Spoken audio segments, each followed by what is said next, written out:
Hot Rod Lincoln.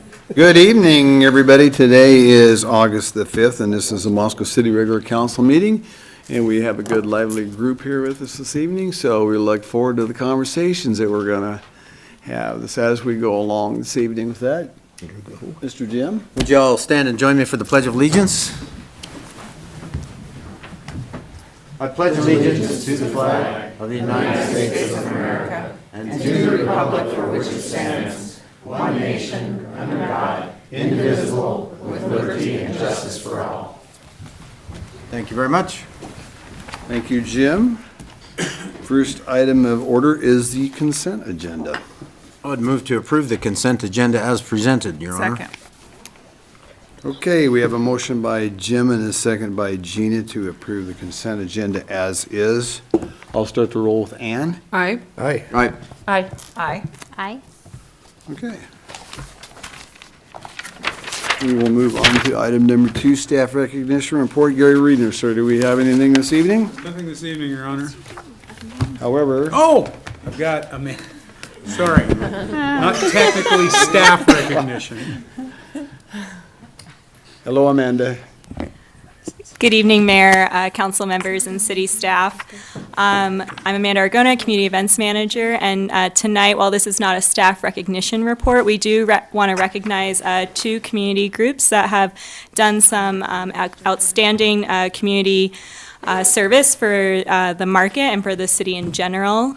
This past year, we decided to switch things up for our 4th of July celebration. And what we did is we did an honor of 4th of July celebration at the Farmers Market on July 6th.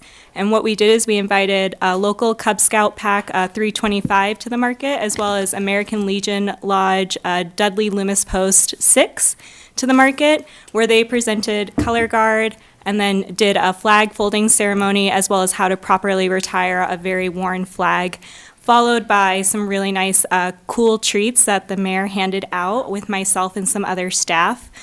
So we would like to take the time to recognize these 2 groups that have shown up this evening by presenting them with some certificates and a City of Moscow mug as well. So if American Legion Lodge members and then the Cub Scout Pack could join us up here, and the mayor as well, for presentation of their certificate and a photo opportunity.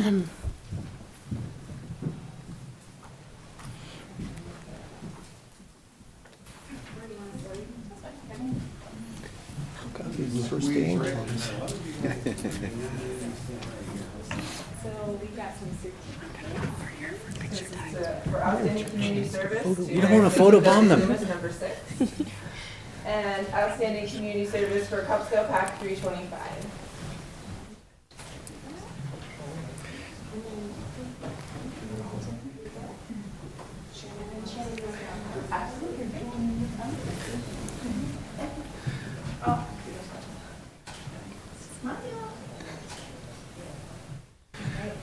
Thank you so much, guys, for coming out tonight and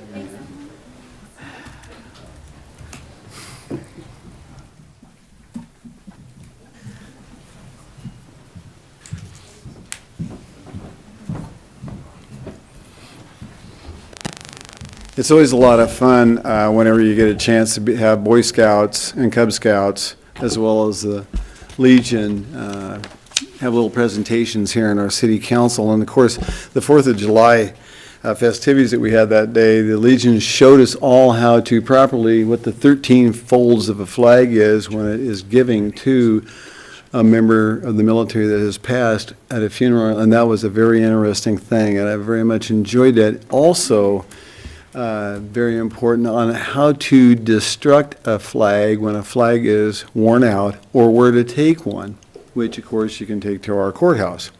And they will do it. There's a bin right outside the doors when you enter there, so if you have a tattered flag, you can place it in there and they will take care of that. But anyway, that was a very fun day, and Amanda and I handed out popsicles, ice cream bars, and red, white, and blue fruit. So it was a fun day, so I appreciated that very much. It was a good celebration for us. Okay, with that, I'm going to move on to item number 3, mayoral's appointment. For consideration of the council, I have one, and that is Constance Kimmel for Planning and Zoning Commission, Area City Impact Representative, and expiration at 12/31/2019. And I would entertain anybody to make a motion on this. Your Honor, I move that we approve Constance Kimmel as the Area City Impact Representative to the Planning and Zoning Commission. Second. Okay, any discussion by anybody? Catherine? I do have a question about the fact that she's not in the area of impact. So what was decided on the wording of what happens? Well, the wording of that, Catherine, as I understand it, is a pretty gray area. And after searching for people and talking to 3 people that declined doing it, that live in the area of city of impact, we put an ad in the paper trying to find somebody who wanted to represent. And the only person that I have had of interest is Ms. Kimmel. Yeah, I understand that. I've also been talking to people too, but does that mean if we do get someone that is interested in the area of impact, that then because she's not in the area of impact, that she steps down, or? No, not necessarily, because whoever, if I do have somebody, this appointment is through the end of this year. If I have somebody that's interested in it, I will be the person that will interview them, as per the mayor's ability to do. Right, and anybody that I've talked to, I've said, please talk to our mayor, Bill Lambert. But I guess I just wanted to make sure, because the conversation we had was because she's not in that. So did we, it doesn't matter then? Gary, you want to address this? And by the way, Catherine, I had nobody approach me, so. I know, because everybody knows how much work there is into it. So I appreciate that she's stepping up. It's not that, it's just wondering what happened with. Requirements for membership on the Planning and Zoning Commission. An appointed member of the commission must have resided in the county for 2 years prior to such member's appointment, must remain a resident of the county during such member's service.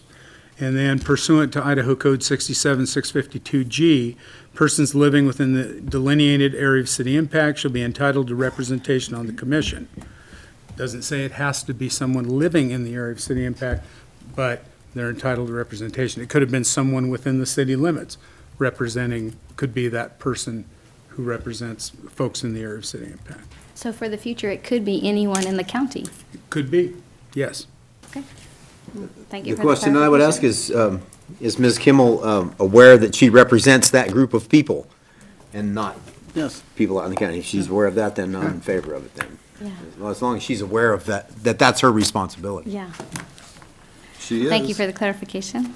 So she would be serving as the representative of the area of city impact? That's correct. Everybody okay? I'll start to roll with you down Aye. there, Catherine. Aye. Aye. All right. All right. Aye. Okay. Okay, now it is time for public comment. Item number 4, public comment. We allow folks to talk for 3 minutes, as long as it is not something on this evening's agenda and/or something in front of Planning and Zoning or the Board of Adjustment. So if you have something you'd like to share with us, other than that, please come up, tell us your name, and I'll give you 3 minutes to chat.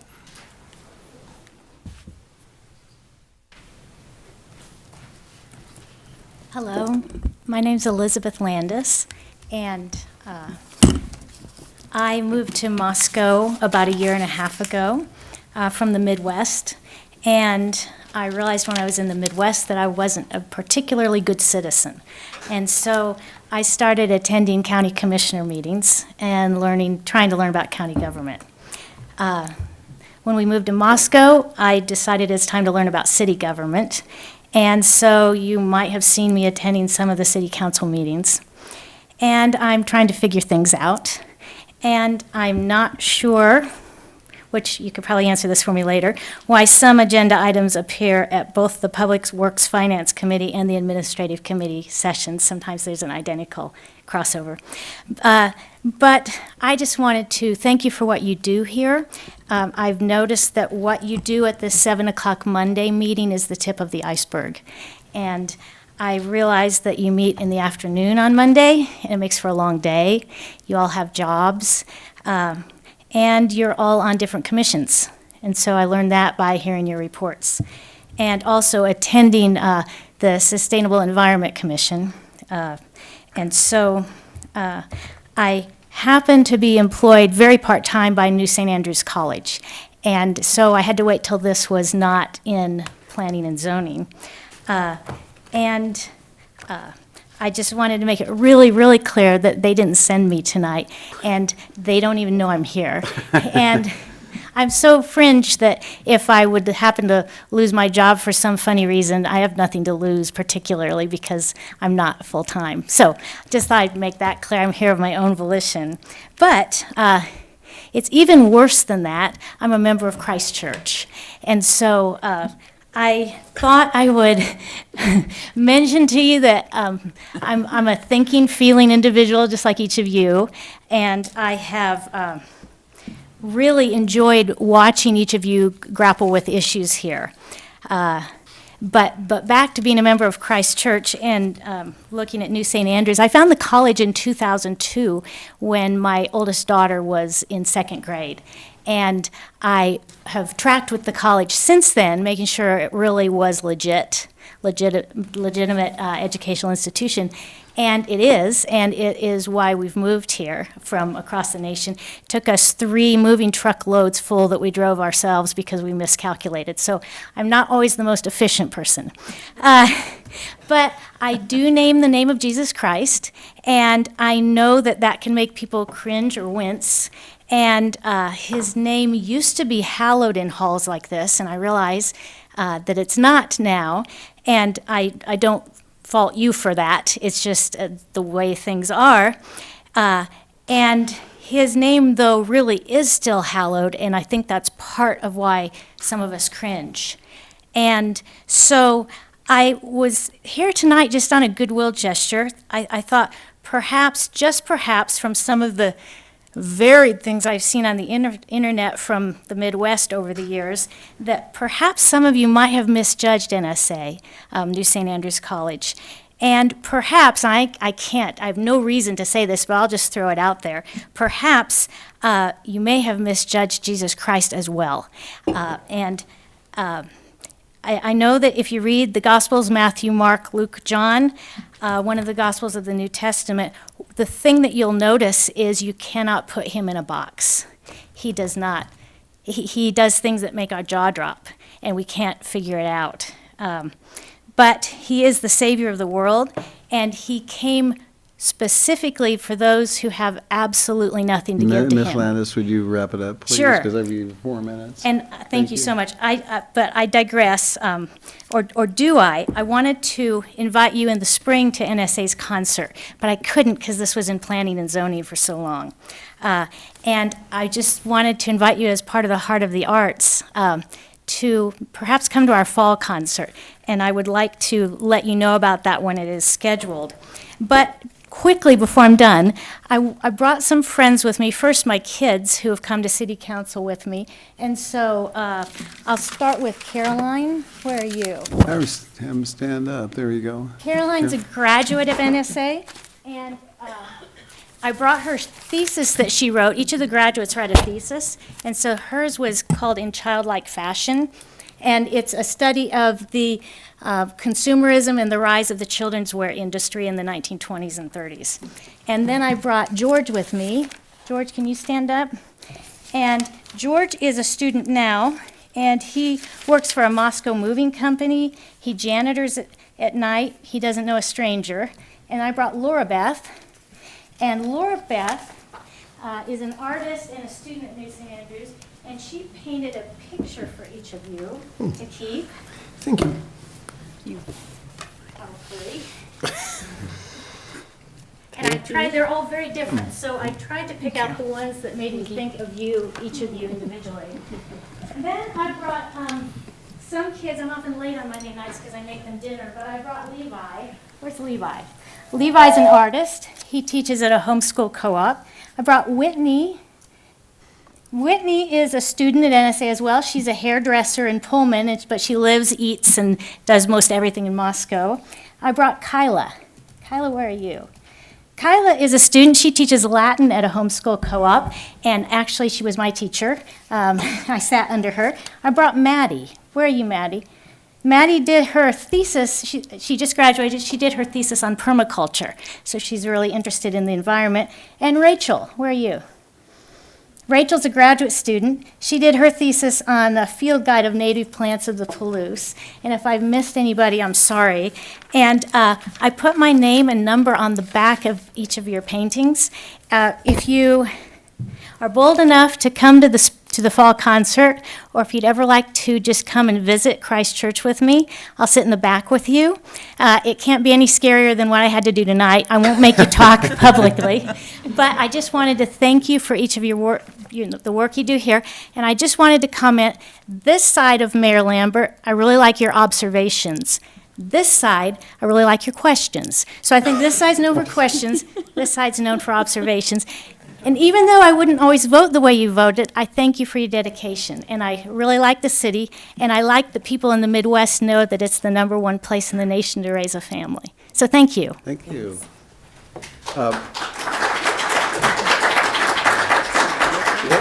This council hall is welcome to any denomination that we have here in the city of Moscow, or as well in our area, and we do not care the demographics or what they represent or who they represent, because we're all part of a community. And that's an important thing. And this council up here gets that and sees that, and a number of us have lived here for many, many years. So thank you for joining our fine community. And with that, we'll go. And oh, by the way, if you ever give me the microphone to talk, I'm not hesitant to say a few words anywhere I'm at.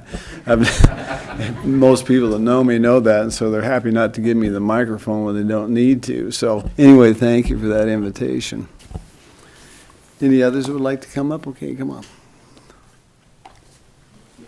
My name's Dale Courtney. I live at 1830 Victoria Drive in Moscow. Mayor Lambert, the council members, thank you for hearing us this evening. Mr. Mayor, I have a question. You said at the beginning that we were not allowed to address anything that's on the agenda. So correct. Does that include then this the section about the annual budget? There will be a public hearing for that, sir, and you'll be able to remark at that time. Okay, thank you. You're welcome.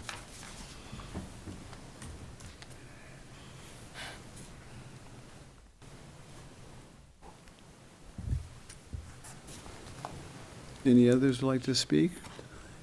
Okay, well, we will move on to item number 5, which is Citizens Commission report on the Sustainable Environment Committee. I know we got Tyler Palmer here this evening, as well as Steve McGeehan. Tyler? Mayor, Council, thank you. It's an honor to be here tonight. Kyle Still is our staff liaison to the Sustainable Environment Commission, but he wasn't able to be here due to some family obligations, and so I'm filling in for him. So he's done all the heavy lifting. The Sustainable Environment Commission is an extremely important commission for the city of Moscow. They do great work. Steve McGeehan, the chair, is here to give a presentation on their activities this year. Steve's been on the commission for over 7 years, and he's been the chair for 5 years, and so he's put in a lot of work for the city of Moscow. So I'm going to turn the time over to Steve and let him explain what they've been up to. He's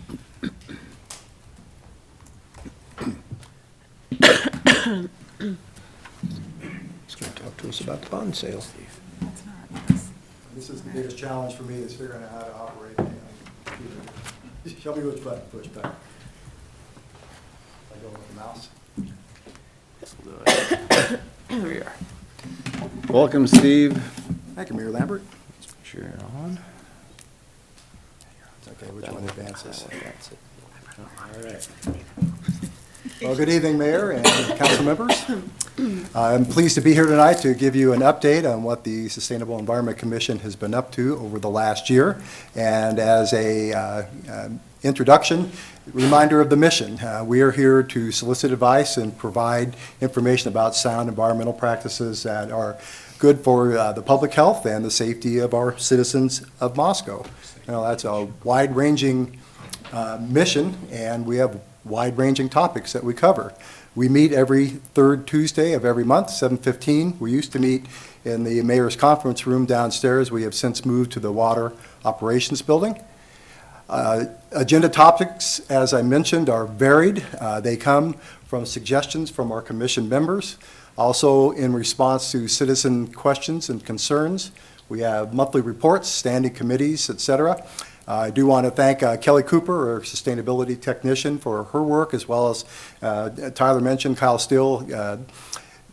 I guess I would say keeps us on the straight and narrow, making sure we're following all the rules and regulations that we have to for public meetings these days. And I want to recognize Elon Carter. He is a representative from Moscow High School, and I think is refreshing and encouraging to have a high school student take so much interest in what we do.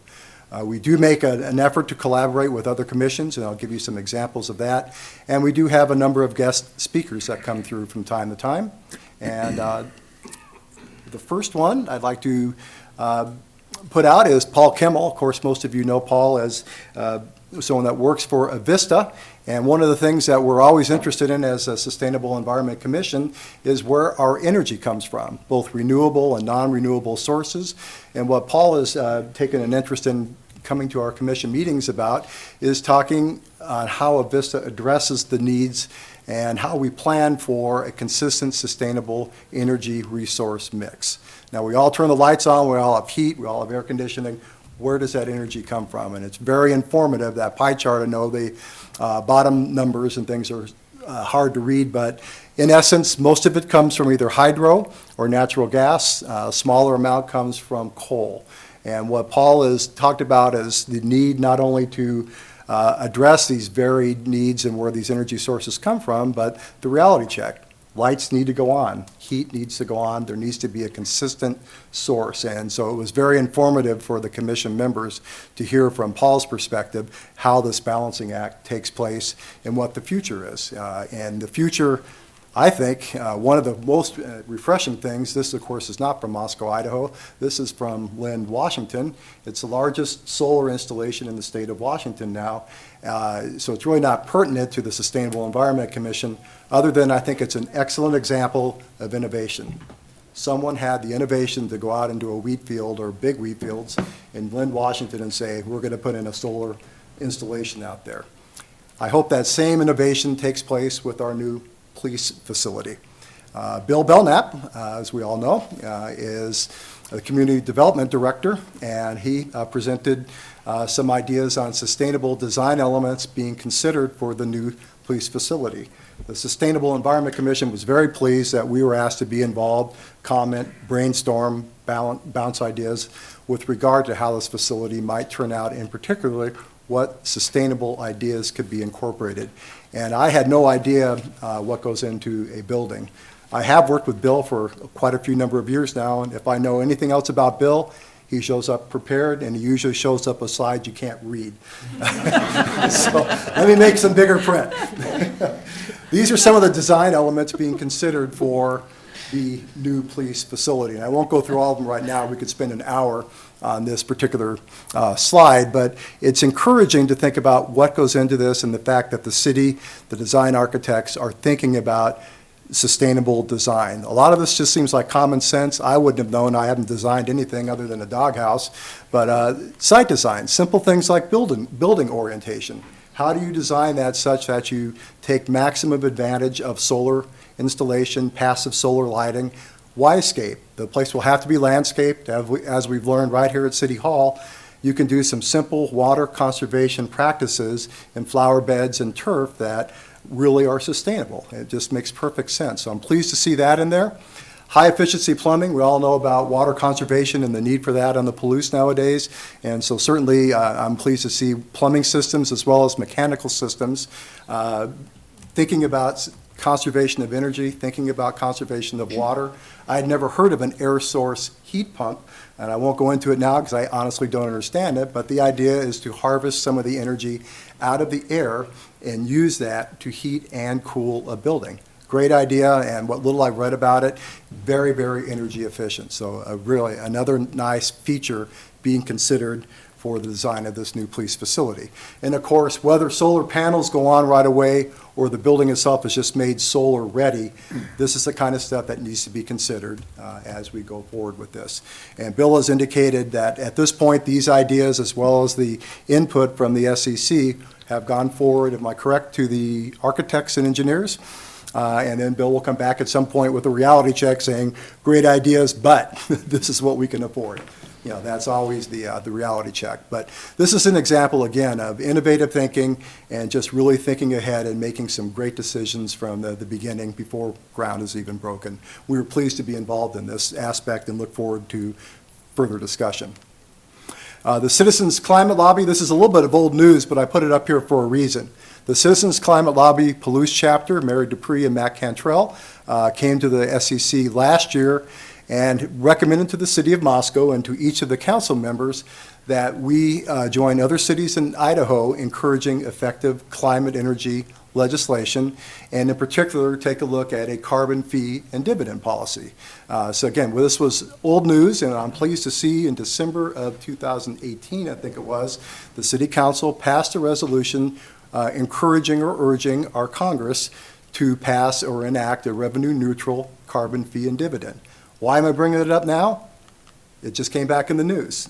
2 weeks ago, the United States senators are to unveil a carbon tax bill that should generate up to $2.5 trillion. Whether it goes through Congress, we never know. But the fact that it's even being considered, the fact that the city of Moscow and the council has taken a stand on this thing, to me, is quite encouraging. And again, it's an example of innovative, sustainable thinking.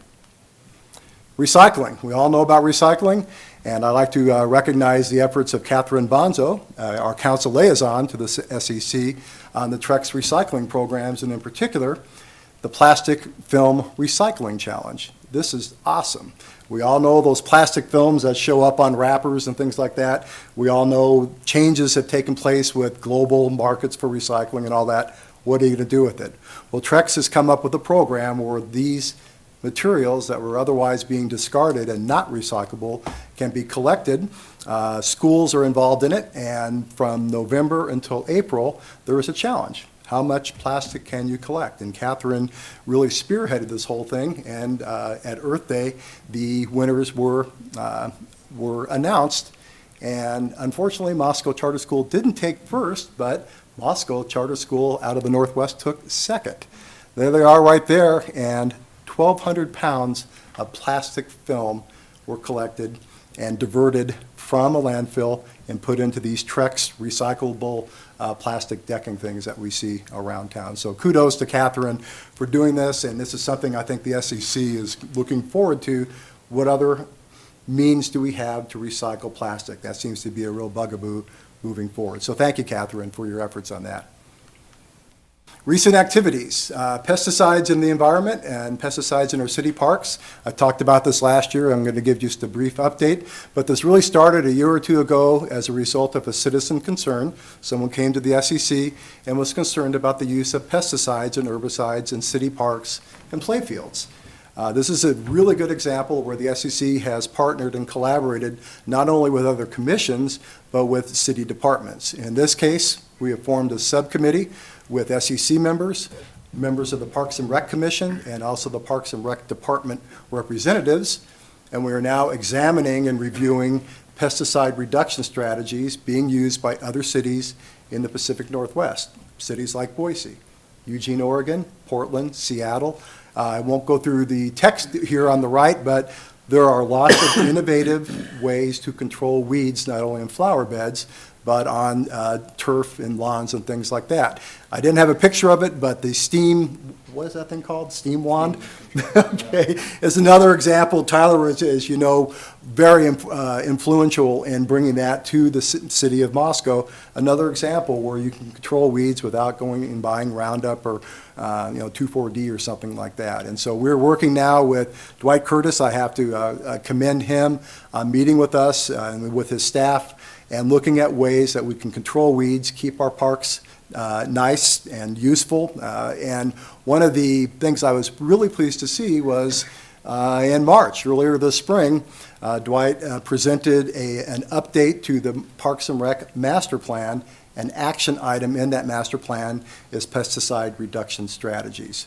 What we're finding out now, and Dwight's taking the lead on this, there's not going to be a one-size-fits-all strategy to controlling weeds and pests in the city of Moscow. And that makes perfect sense. What you do on the Joseph Ball Fields, what you do at the Hamilton Low Community Garden, are going to be two different things. So we look forward to further discussion, bouncing ideas off each other's heads, and learning. But I think we can make a tremendous move towards reducing the use of pesticides in our city parks.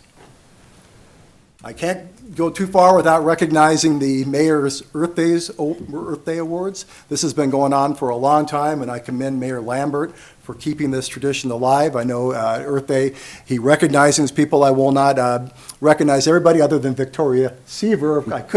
I'd be remiss, and she's a member of the SEC, and as you all know, has done tremendous amounts of work. And so she was recognized this year as an individual that has actions conducible to environment sustainability. So again, Mayor Lambert, thank you for continuing this tradition and recognize the efforts of individuals, businesses, and institutions in this town for Earth Day. Last but not least, even though I'm up here getting the limelight, I do want to thank the other members of the Sustainable Environment Commission. If it was not for them, none of the stuff I just went through would come to fruition. I want to certainly thank Kyle Steele, Kelly Cooper, Catherine as our council liaison, and again, I indicated Elon Carter as our high school rep. We do usually have a UI rep as well that is vacant right now. And we have another vacancy, sadly, seeing Scott Fidel leave our midst. He's certainly going to be missed. And so if you know anybody that can replace some big footsteps, please let me know, because Scott has certainly been a shaker and a mover, not only on the SEC, but other things as well. Steve, I had an applicant that I'm reviewing right now. Pardon me? I have an applicant that has filled out an application Excellent. for this Wow. that I'm going to be interviewing this week. I am pleased to hear that. Thank you. And with that, good timing, Mayor Lambert. If there are any questions, I am here to answer them. Questions for Steve?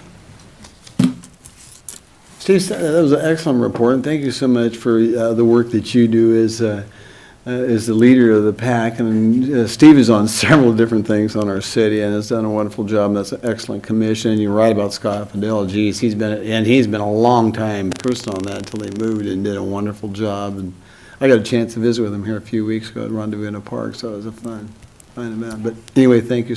Ann? Yeah, so we are working on strategic plan updates. We had a workshop about a month ago. I'm just wondering if the commission has been approached to talk about some of those initiatives, because one of the things we talked about was adding some component around sustainability. Has that come to you all? We have not, but we would welcome that. Either you or another representative, please email me and we'll get you on the agenda. That would be great. That'd be great. Yes, please. Yeah. Thanks, Steve. Thank you very much. Thank you. Okay, with that, thank you, Tyler. We are ready to move on to item number 6, which is our public hearing concerning the City of Moscow's 2020 FY annual budget. And Gary Reeder will be presenting, so Gary, you will have the podium, sir. Thank you.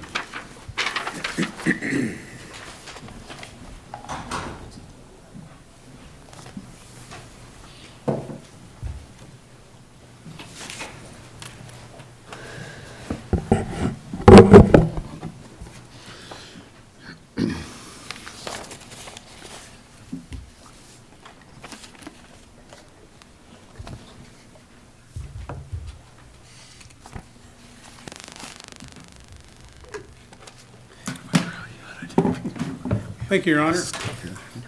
As you know, today is the public hearing date for our fiscal year 2020 budget. We had a workshop early in July, spent a couple of months preparing the budget. Actually, we've had 2 workshops on the budget, so we're going to go through with an abbreviated presentation today, leave plenty of time for public comment as well as questions by the council.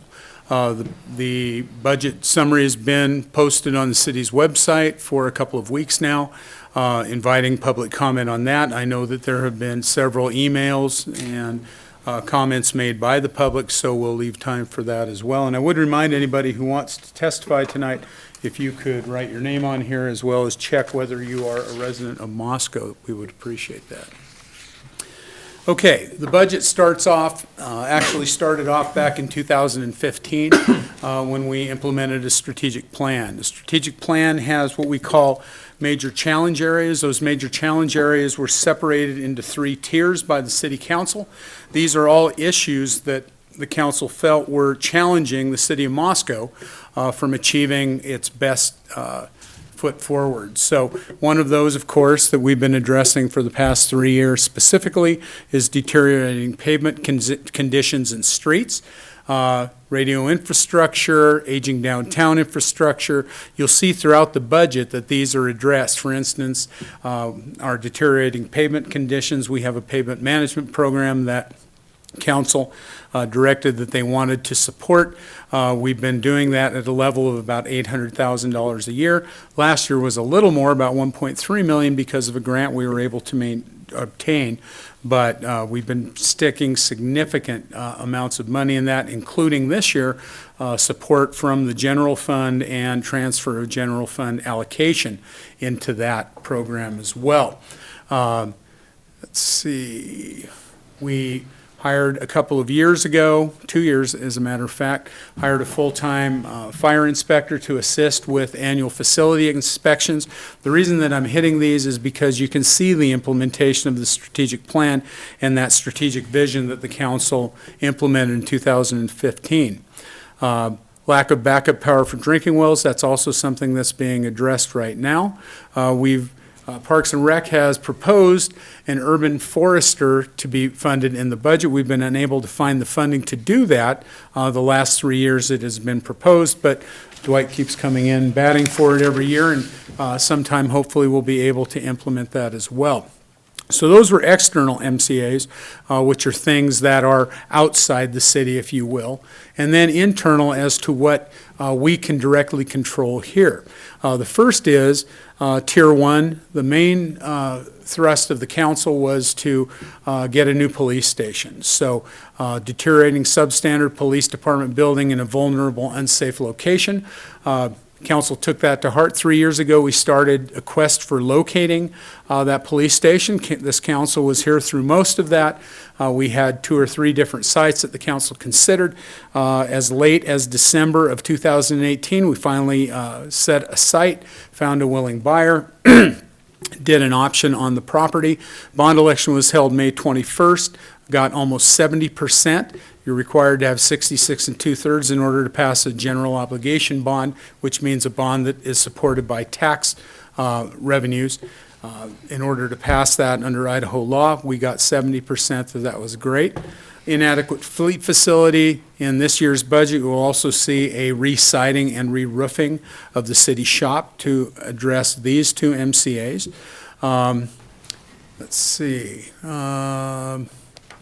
Well, that'll do for now. We are dealing with inequitable, non-compliant building classification system, and you'll soon be seeing a landlord-tenant discussion of who is responsible for city utility bills. Ultimately, is it the landlord or is it the tenant? So these are some of the things that we've declared success on because we've made significant strides or completed these. We've got some information about insufficient public information and community engagement. We have revamped our website. A more intuitive website was completed almost 2 years ago now. And as I think you'll agree, it's much more user-friendly. We also have a very engaged social media program that Zach Ellis, who's in the back room televising this meeting, is integral to. Jen Piffner, Assistant City Supervisor, is kind of the head of that project. So, moving through, we've also implemented the downtown Vandaltown Block Party, which assists with the University of Idaho, trying to gain exposure, draw more students, so on and so forth. So, annual investment in city streets, as I indicated, as you can see, up until about 2016, it was fairly, we just had a different program. We would fix streets that were very torn up, leaving streets that needed care in order to prolong their useful life. Made that change around 2013, 14, and 15. The strategic plan was passed, and as soon as that budget was, we had a budget for the next year, started to put significant monies into that. 2019 was the year, as I indicated, that we were able to obtain a grant, so we were able to put more money into streets that year. But proposed in 2020 continues the almost $800,000 support of the pavement management program.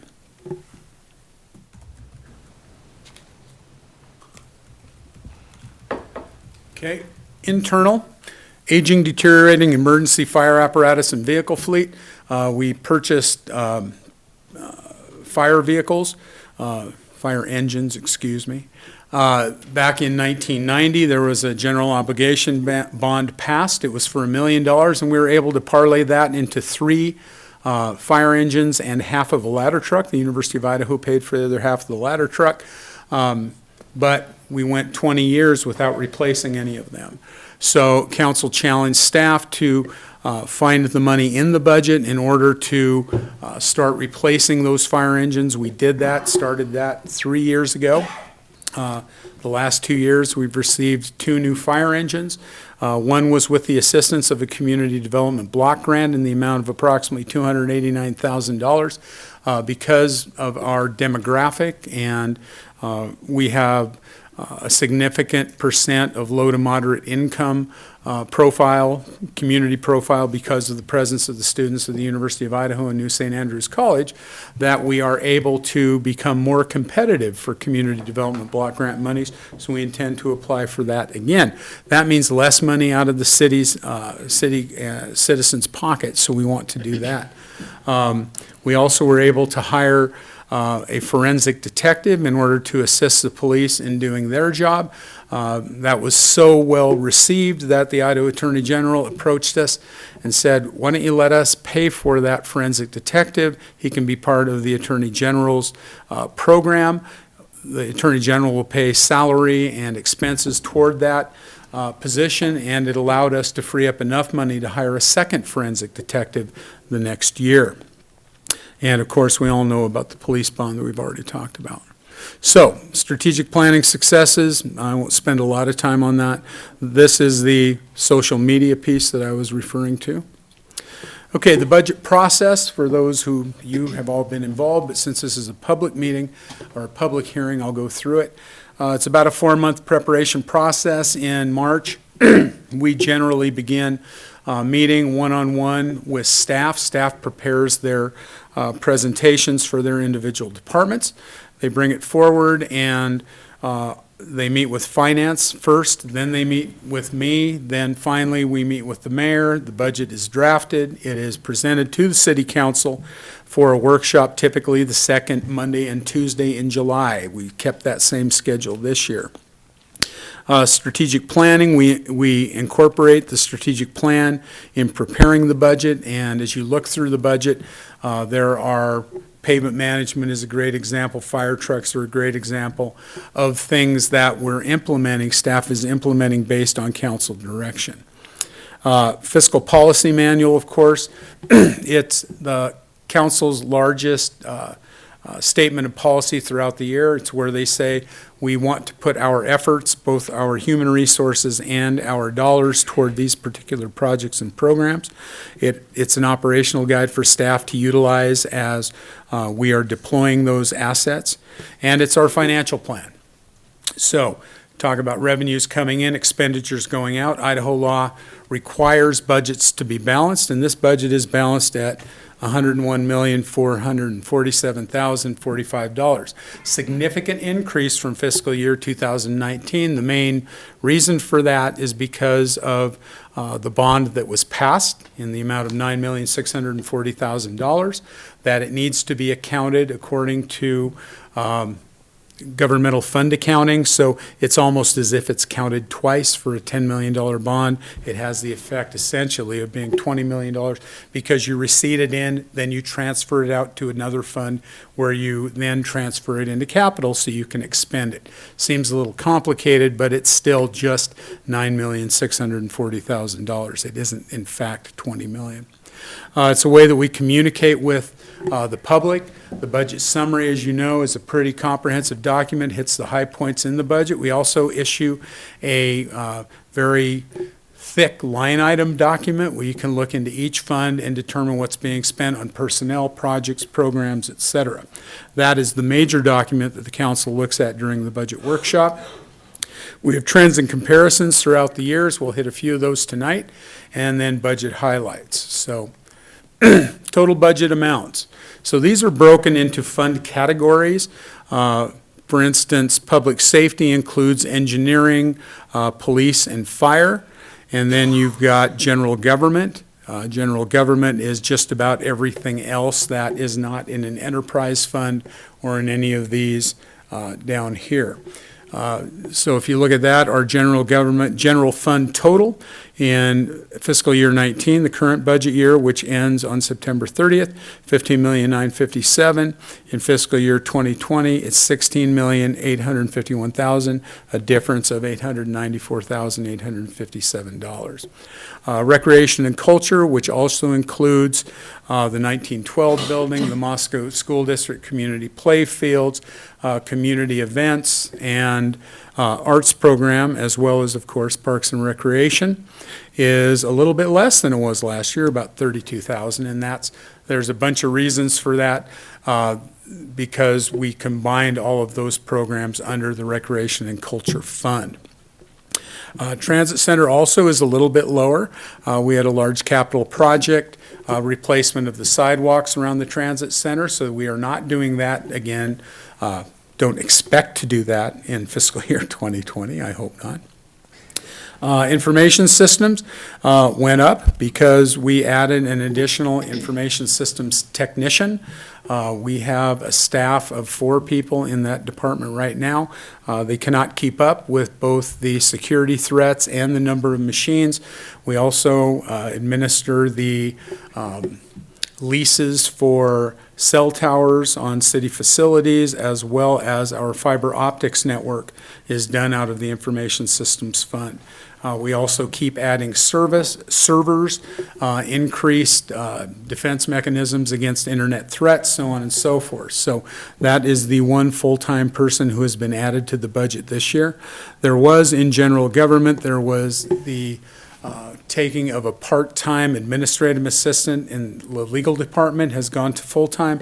The only other change was Kelly Cooper, who is in our environmental services group, is going. She was paid half part-time for the education program, as well as she was utilized as a AmeriCorps member.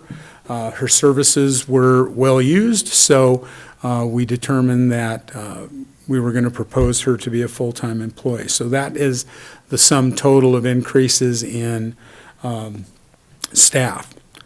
Fleet Management Fund is up, and it's increased because we are starting to show fund balance. We're trying to change the way we account so that you can see the fund balance that's being maintained for future accumulations for purchase of fleet, information systems,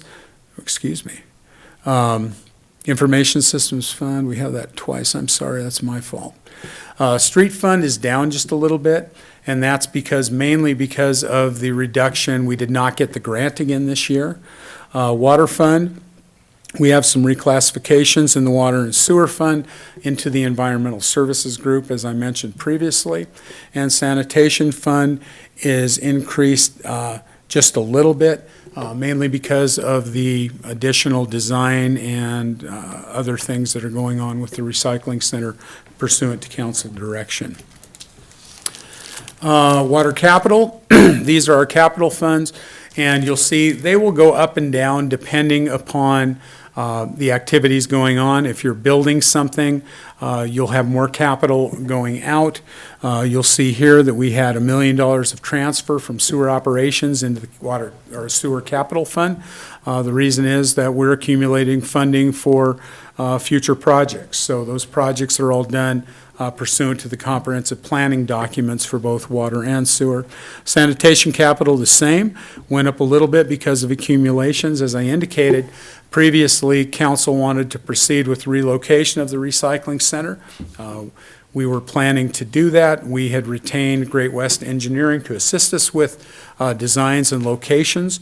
After we did a survey, it was determined the community wanted to see the recycling center stay where it is. So we have shifted that from a relocation to a redesign of a repurposing of the current center.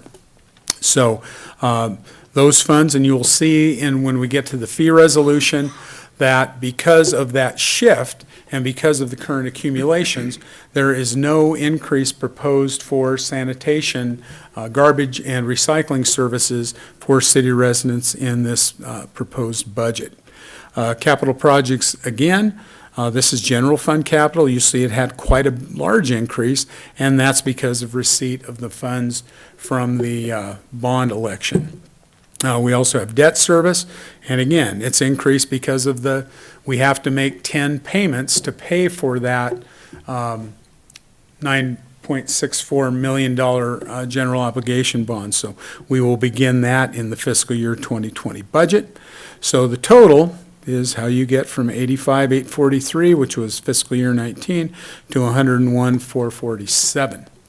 So the difference, about 15,603,000, as I indicated, part of that is because of the methodology in accounting for those bond proceeds from receipt to transfer to a different fund and then transfer into capital for expenditure.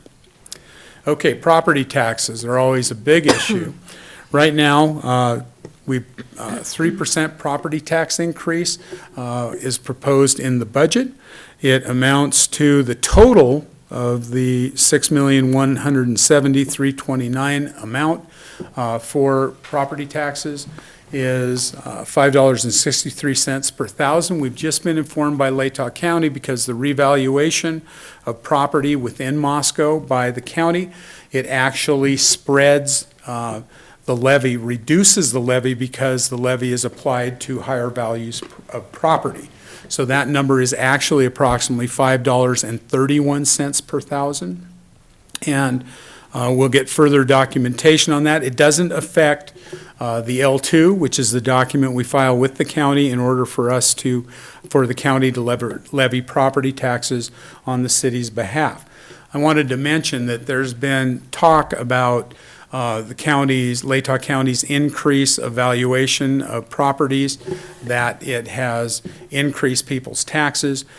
Individually, it may, if you have your property valuation increased so that the $100,000 of homeowner's exemption means less to you. If your property goes from $200,000 to $250,000, then your taxes are going to increase proportionally. You're still getting, a resident is still taking advantage of the homeowner's exemption. It's just because of the reevaluation, there's more value there, and the county throws that into the valuation.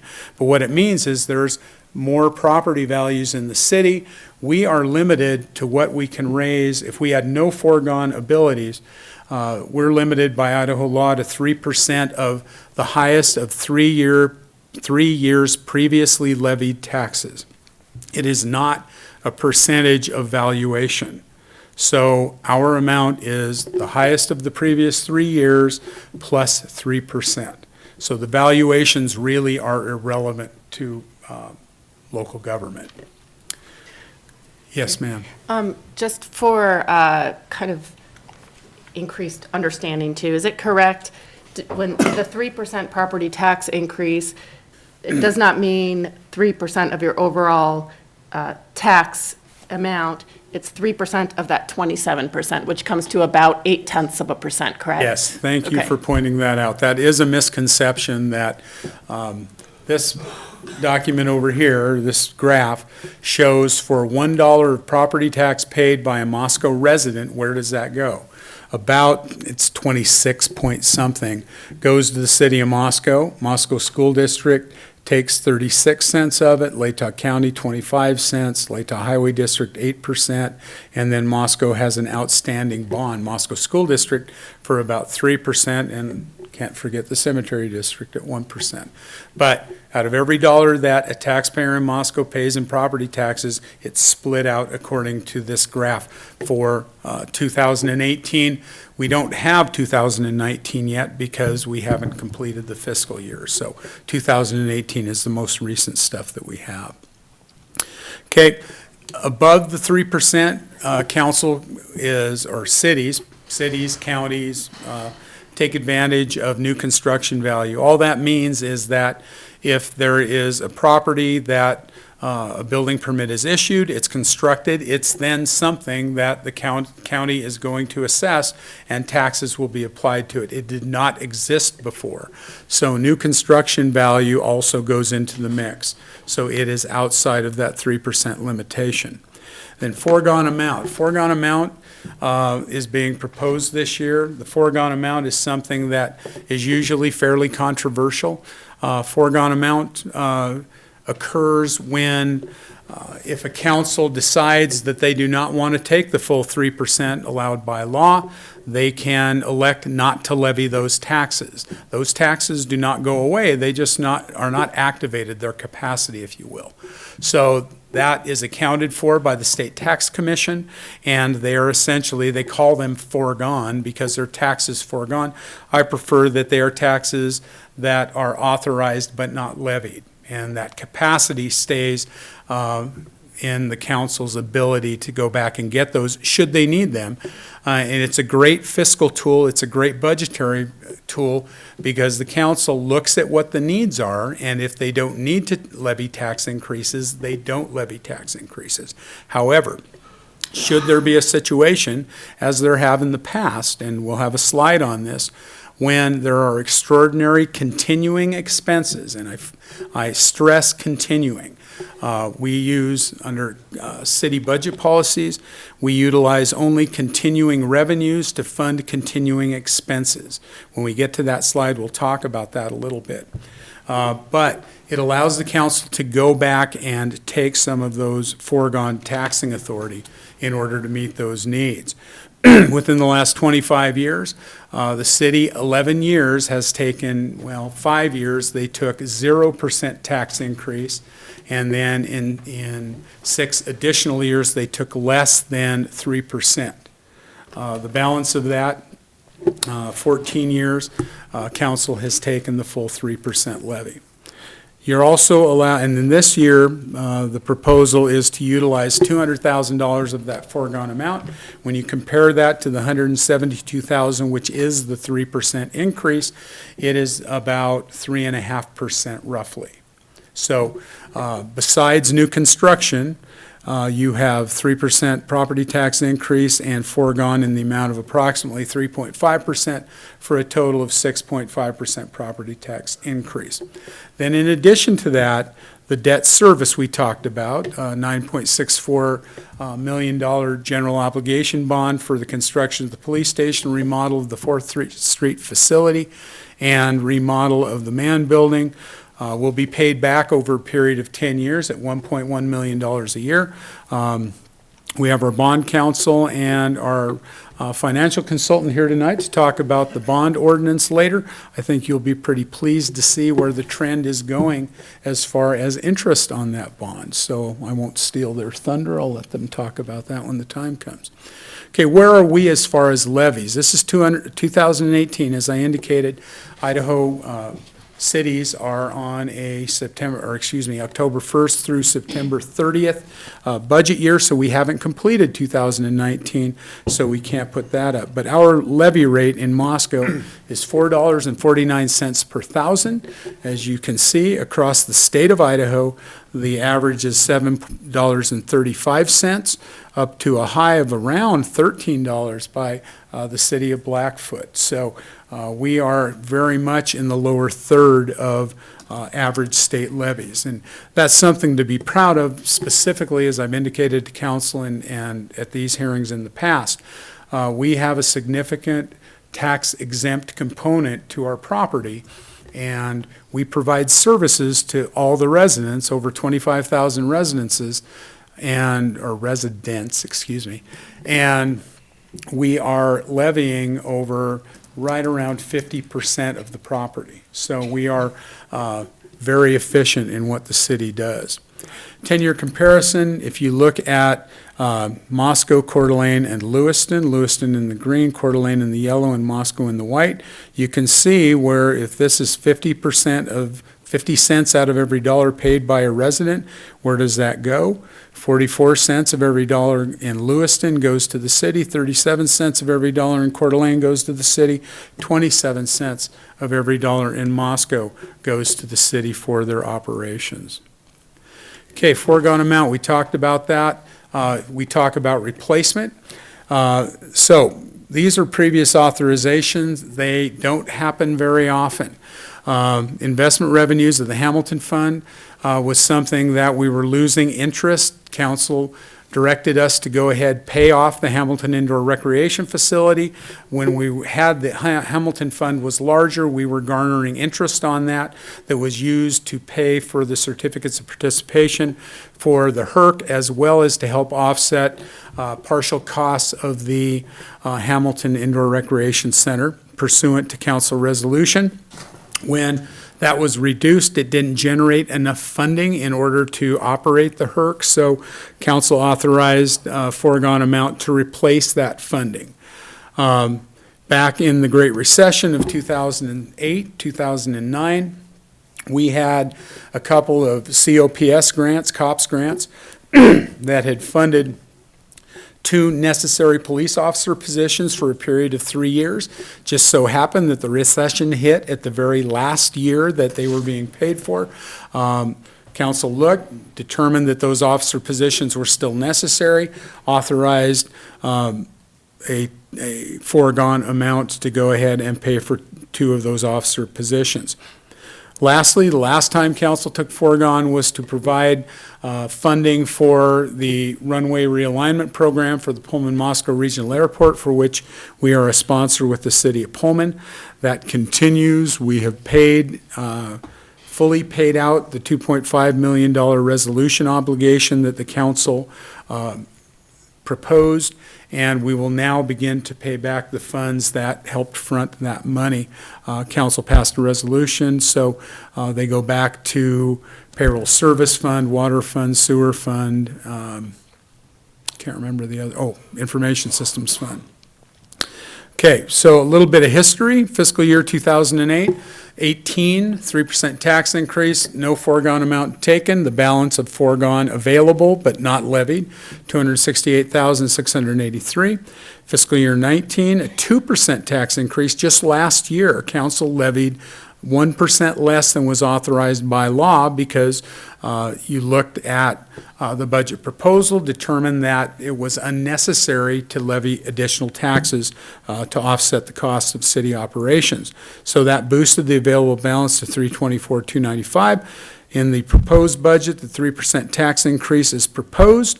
$200,000 is proposed for foregone, and that would leave the foregone available balance at $124,295. Okay, property tax revenues, as you can see, pretty flat. This is a trend line, the straight line. You can see it moves around a little bit. Went up significantly for fiscal year 2020. That is because of the $9.64 million general obligation bond.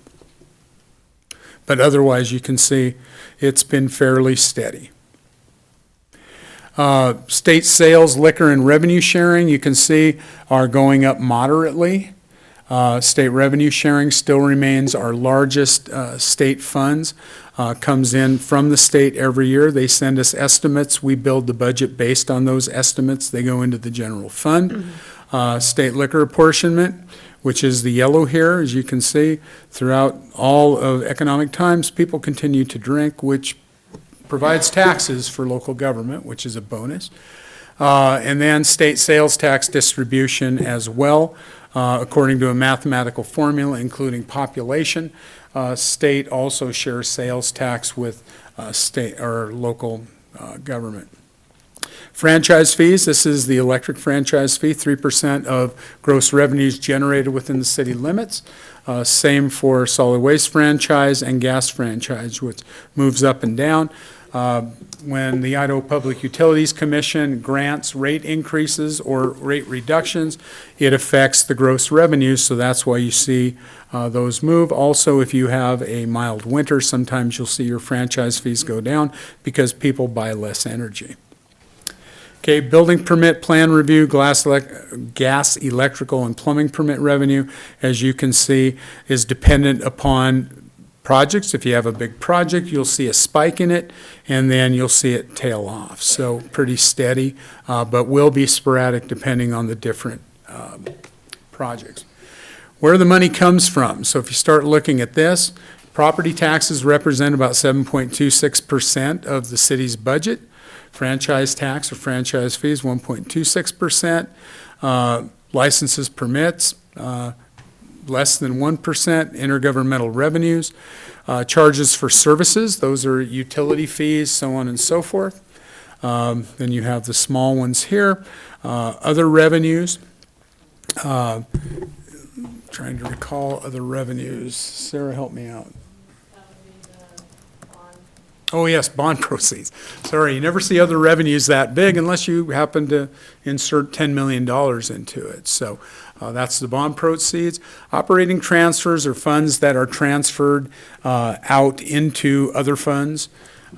Capital transfers, which is how funds are accumulated for expenditure, and then fund balance. We have operating fund balance according to the city's financial plan. So on and so forth. So that's where the money comes from, revenues, and where does it go? So enterprise funds capital outlay, that's where our accumulation for capital projects come from. If we want to build well number 10 or we want to build booster stations, that's where you get it. So not only is that what is spent, it is also funds that are accumulating for future projects. General government capital outlay, 15.24%. That is for general fund projects, parks and rec projects, so on and so forth.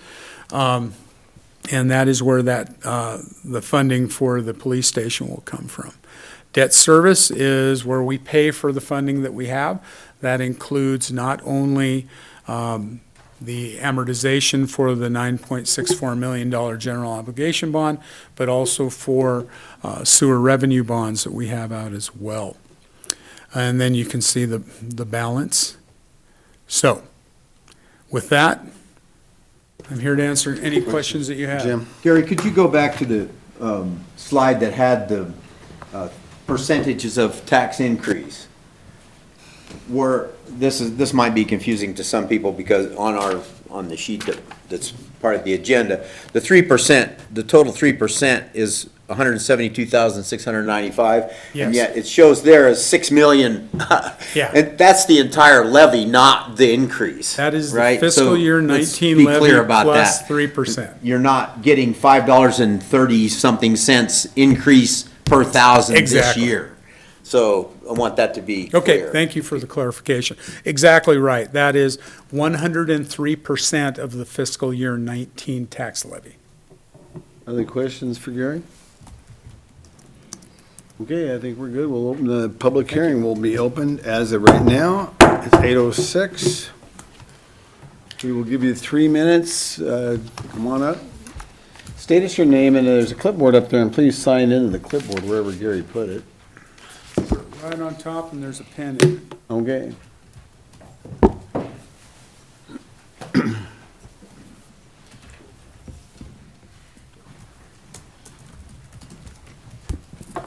Victoria Seaver, 121 North Lillian, Moscow. So I concur with the budget set forth, which encompasses a 3% tax increase, the police bond levy, and use of foregone taxes. I've been here through lengthy budget workshops for some years now and the strategic planning process that is used to inform the budget and decisions. I'm confident you'll make the most of the 3% increase. I absolutely support the bond implementation regardless of any other increases across taxing entities.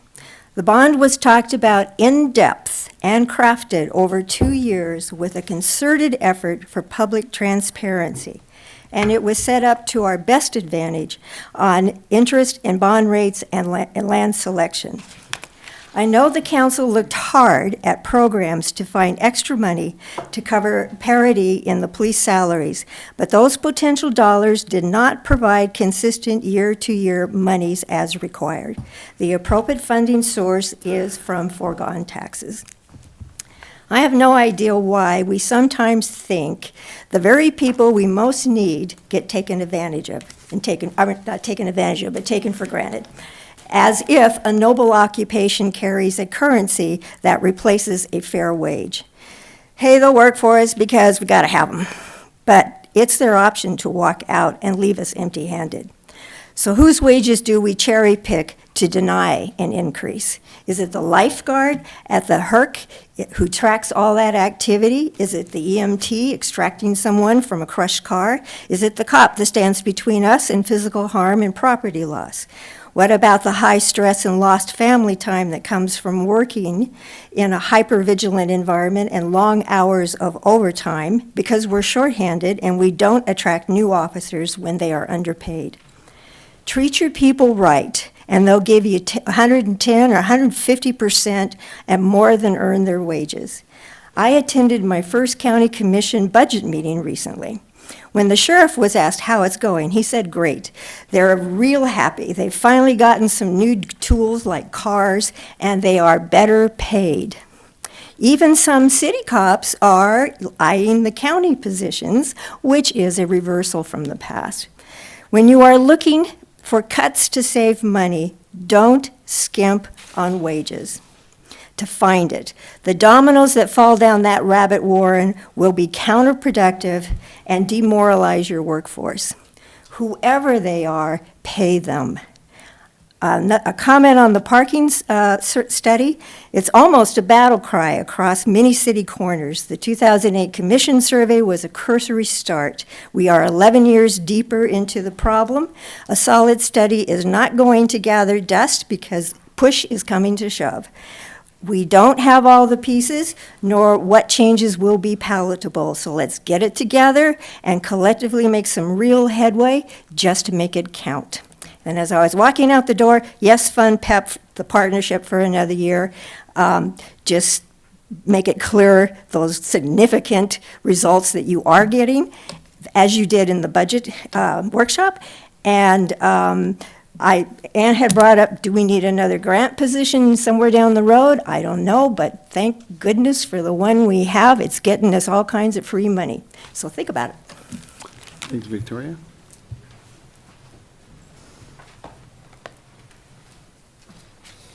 Okay, we'll try this again.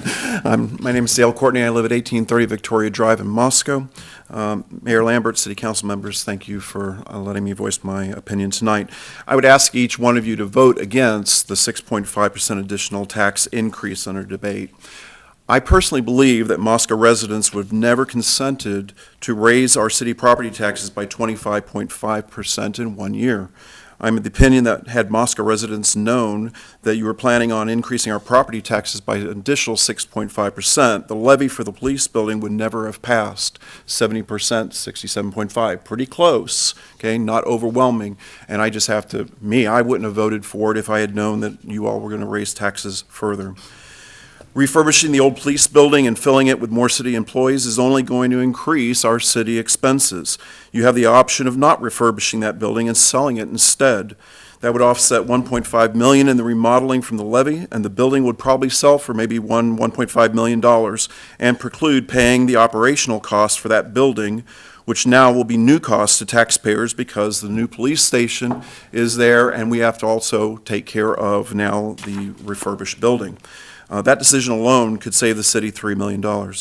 My point is you have options other than raising taxes even further.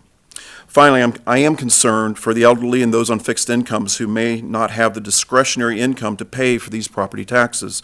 The AARP warned its members about being forced to sell their homes and move because of skyrocketing property assessments and taxes. And just today in the news, I read of a 107-year-old woman who's losing her home that she's owned since 1943 because of property taxes increasing. Winston Churchill said, "I contend that for a nation to try to tax itself into prosperity is like a man standing in a bucket and trying to lift himself up by the handle." I encourage each of you to vote against the 6.5% increase. Tighten the belts somewhere else. Thank you. Thank you, Mr. Courtney.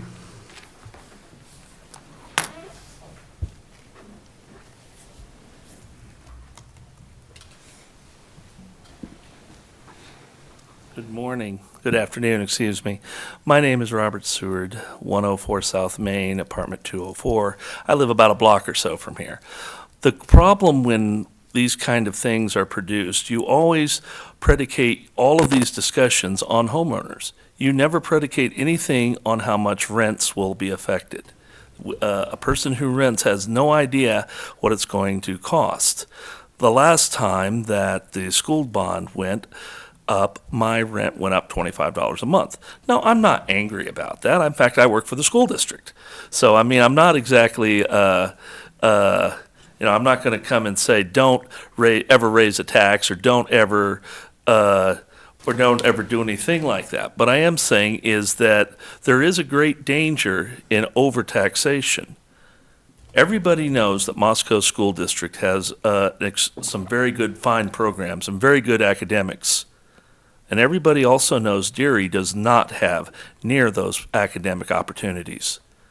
And the biggest difference between Moscow and Deary is the income of the people living in Moscow and Deary.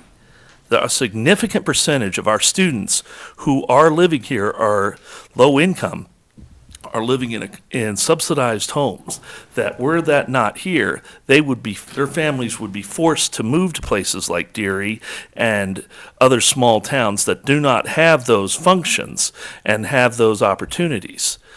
Now, as an educator, I have a problem with that. Now, I understand this is a balancing act. I respect that this is a balancing act. This is a hard thing. You can't please everybody, and somebody's always going to be on the short end of this. But just remember, one of the greatest dangers is where Moscow becomes the town where all the rich people are, and all the rich people are in the school, and all the fine programs, and Deary's the town where nobody can afford to live in Moscow, so they go to Deary for they don't have anywhere else to go. That is a problem. Thank you. Thank you, Robert.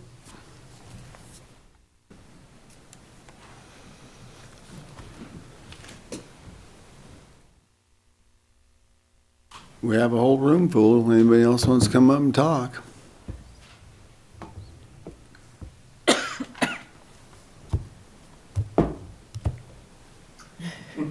Robert, you still have 1 minute and 2 seconds. There is one thing I forgot to mention, is a potential solution for some of the problems. It's easy to get up and point out all this, that, and the other, but how about give an actual solution?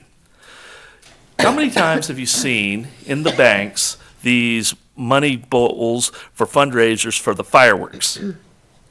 Why not think about one of the projects you know that's going to be about 3 or 4 years down, and get the banks to put some things out there, and let's start gathering donations so when it comes time, there won't even be a question of taxes or of a small amount because it's already been raised by donation.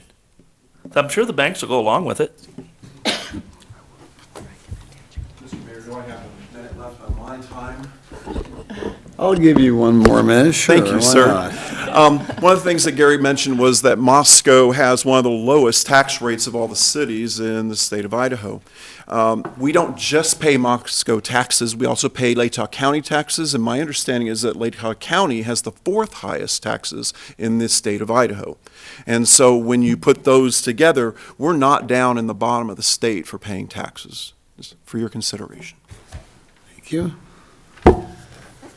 By the way, you said that in 23.1 seconds. So just thought I'd tell you. Would anybody else like to come up and talk to us? Your Honor, we did have a letter come in late that Okay. we could read in the record if you I would like that. This is dated August 5th, proposed Moscow City budget. Dear Mayor Lambert and members of City Council, and it's written by former Mayor Marshall Comstock. Dear Mayor Lambert and members of the City Council, I'm writing this letter on behalf of myself and many business owners and property owners in the city. We worked hard and promoted the successful passage of the police bond levy. We realized that our property taxes would increase, and we are willing to accept it, that it is an extremely needed facility. Shortly after the passage of the bond, we were notified by the Latah County Assessor that the Latah County Assessor is increasing property assessments in the city an inordinate amount. We were also notified the city plans to go after the foregone property taxes that were not assessed in the past. We also understand that in this same budget year of those tax increases, the proposed budget includes increases in sewer and water rates. Many of us feel that all of these increases in the same year is kind of a kick in the rear. As tonight is the public's opportunity to comment on the proposed budget, we urge you to pass the ordinance on first reading only and reevaluate the budget. We urge you not to utilize the foregone taxes or at least the full amount proposed. There are many items in the budget that can be delayed or eliminated. An example would be to do the proposed parking study with competent internal staff and save $45,000.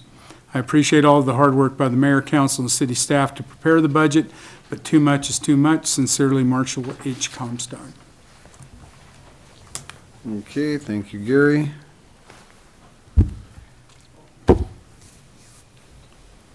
Okay, anyone else? With that, I will close the public hearing at 8:19. Gina, I know you had something you wanted to...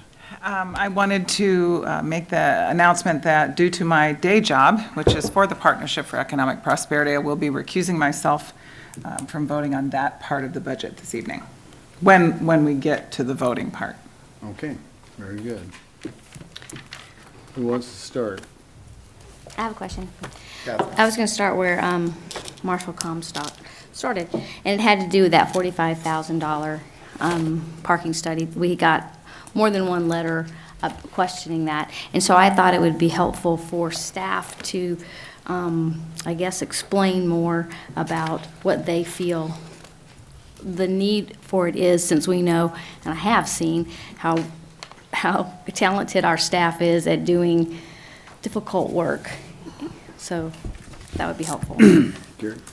Well, the parking study and survey was proposed by council leadership to include in the budget. That's why it was included. Some of the letters that have been received have said that there have been studies that have been done in the past, particularly a 2008 study, that the findings were never implemented. And that is not uncommon, but it certainly is not as common as people think. Studies, when they're conducted, sometimes they're adopted wholesalely, and all the proposals are implemented. Sometimes council says, we don't like this part of it, so we'll implement other parts of it. Sometimes rate studies are done where parts are implemented and others are not. Certainly staff can study and do surveys and that sort of thing, but you're also asking them, if they do have capacity to do that, that's fine, but that will make additional work, and work that they will not be doing on some other project. We've not looked at going back and assessing how we would do that, prioritizing who would be doing that. Probably it would be out of the community development and engineering department to a great extent, utilizing resources from police as well. So yes, I anticipate we could put a proposal together and get it done. Would it be as quick as if we had a professional firm come in and do it? Probably not. However, I will say that in my experience in the past, council has been unwilling to move forward with changing times. A lot of the different zones downtown, you see very few changes implemented. We've been on the 3-hour parking zone for years. We've never tried anything additional. So the question to the council is, does the council feel a need to have a study in order to implement some of those changes? That is, the reason we put it in the budget is we were directed to. And how long do you think it would take? What would be the difference in time between the study and the staff? Bill? Being honest. This, ladies and gentlemen, will be a guess, because I don't know how you answer that question. I mean, it'd have to be some kind of... it's hard to quantify the exact time difference. Given our current reorganization and shifting of staff, we are a little bit short-staffed at the moment. It would probably take us at least 9 to 12 months to complete that in-house. My guess is if we were to go to outside consultant, it could be shortened, maybe to potentially 9 months. So part of the critical elements of that is really assessing the current utilization of the system, doing that when school's in session and students are in the community, so we're getting an accurate picture of utilization of the parking. where it is highly utilized, where it may be available, where we can assess some of those programmatic changes to see if we can shift behaviors and open parking more frequently in areas that are viewed as being more convenient to visitors downtown. But my guess is if we were to do this in-house, it's probably at least a 12-month process. If we were to go outside, I mean, we could maybe get it done in that 9-month time period, but we want to make sure we have enough data collected while students here and present. It's also going to involve a broad stakeholder group that's going to work through this process. We want to make sure that as we work through these solutions, we engage all of the stakeholders involved, including downtown business owners, downtown employees, downtown residents, and make sure we have a good cross-representation of the entire community so that the options that are recommended are well accepted by the community and by the council. That's going to take time, whether we do that in-house or whether we do that with a consultant, either way. Additionally, I can't emphasize the fact enough that staff is utilized on other projects and programs as well, so it will require some sort of reprioritization. As Bill mentioned, and as I've discussed in the budget process in the workshop, we are going through a reorganization which will align different divisions in the city. It'll take a little time for that to gel, but I would agree with Bill's assessment that you're looking at a year. I would have a couple follow-up questions for that then. In looking at some of the case studies that some of the outside firms have done on communities of similar size with similar challenges and really seeing the recommendations that they come up with and the findings that they have, I have no doubt that city staff is competent and capable, but it's quite complex the thoroughness with which they're looking and projecting future things, and that's their specialty. I mean, I'm not meaning to challenge staff, but do you feel that you could match the thoroughness and complexity of what those firms are experienced in doing? No. Okay. No, I mean, I don't, we have not done a parking study in-house with our staff. I cannot pretend to say that we'll have the same level of expertise as a firm that has done tens of dozens of those studies, that has case studies from other communities about different strategies. I mean, we would be spending our time researching that, learning, educating ourselves as we work through that process. We'd be going back to the 2008 study and the recommendations that were developed at that point in time, reevaluating that, collecting new information, assessing utilization, trying to identify what is the target vacancy rate of parking spaces downtown, what are our goals and objectives for the system, what do we want it to deliver for the community, and then trying to develop strategies that would help achieve that. But I cannot certainly sit here and say that I have the same level of expertise as somebody who has done 30, 40 parking studies in similar communities and has looked at different parking and transportation demand management strategies that they would recommend for our community. Certainly that's an expertise that you would get in that sense. For us, we'd be looking at just more common programmatic changes, looking at the parking system, the parking durations, the things that were looked at back in 2008. Thank you. Gina? Are we sure that 45,000 will cover what you just listed off? I could speak to that a little bit because I did share some information with Bill and talking about the similar size community. They estimated 25 to 45,000. So the 45,000 is proposed to be appropriated. It may not cost that much. Is that your understanding how you came up with? I'm not sure how you came up with the 45. The number was the number you provided. Okay. Gina, were you talking about employee hours and costs? Or No, well, were you okay. talking about costs? Because I didn't quite get. That's a two-sided question, exactly. First of all, that 45,000, I wondered where it came from. Mm-hmm. And then secondly, if we do this in-house, 45 isn't even close then, right? Or can we limit it to $45,000 worth of time and effort and blood and sweat and tears? And I haven't even begun to try to accommodate how Yeah, many staff hours exactly. that would take to be involved in that process. Generally, we found we can do it for less, but it also means that other projects, programs are delayed while we work on that. Okay. Jim? Most of the public comment that we've gotten about this that has been opposed to it points to that we just had a study in 2008. Just had a study 11 years ago. A lot of things have changed in this community in 11 years in terms of there's been zoning laws changes very recently downtown. There's been major infill developments go on. There's some going on, still going on. A lot's changed in terms of technology, in terms of parking enforcement, and what could be done in terms of pricing of parking downtown. And obviously, parking downtown has a value, and it needs to be priced appropriately, not given to people. Just because you've gotten something free for a long time doesn't mean you're entitled to it. It's a one-time expense, this study, and I think that it could generate enough revenue to pay for the study and also pay for the maintenance of additional parking facilities and metering downtown, if that's what the study found out.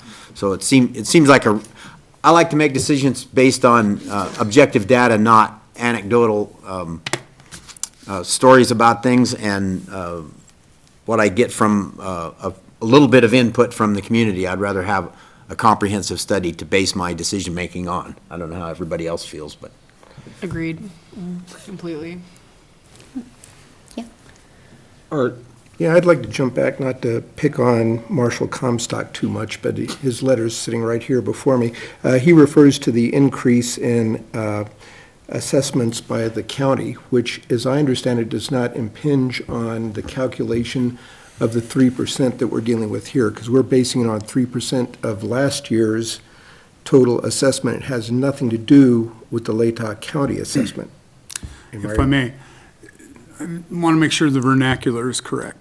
You're basing the 3% on the taxes levied and received by the city. It has nothing to do with assessed values. Right. So an increase in assessed values does not increase the amount of money coming to the city. The changes in the tax laws in the 70s and 80s eliminated increased governmental revenues because of increased assessments. Right, so that divorces what the city is looking for this 2020 budget, as opposed to what other taxing entities may be doing and what the Latah County assessor may be up to.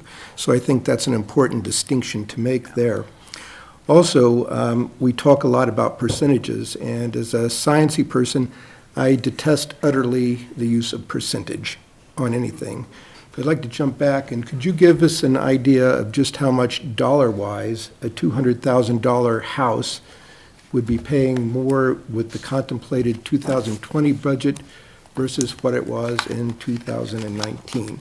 And actually hit it on how many dollars, for ease of calculation, a $200,000 house might be looking at. Give me just a half a second.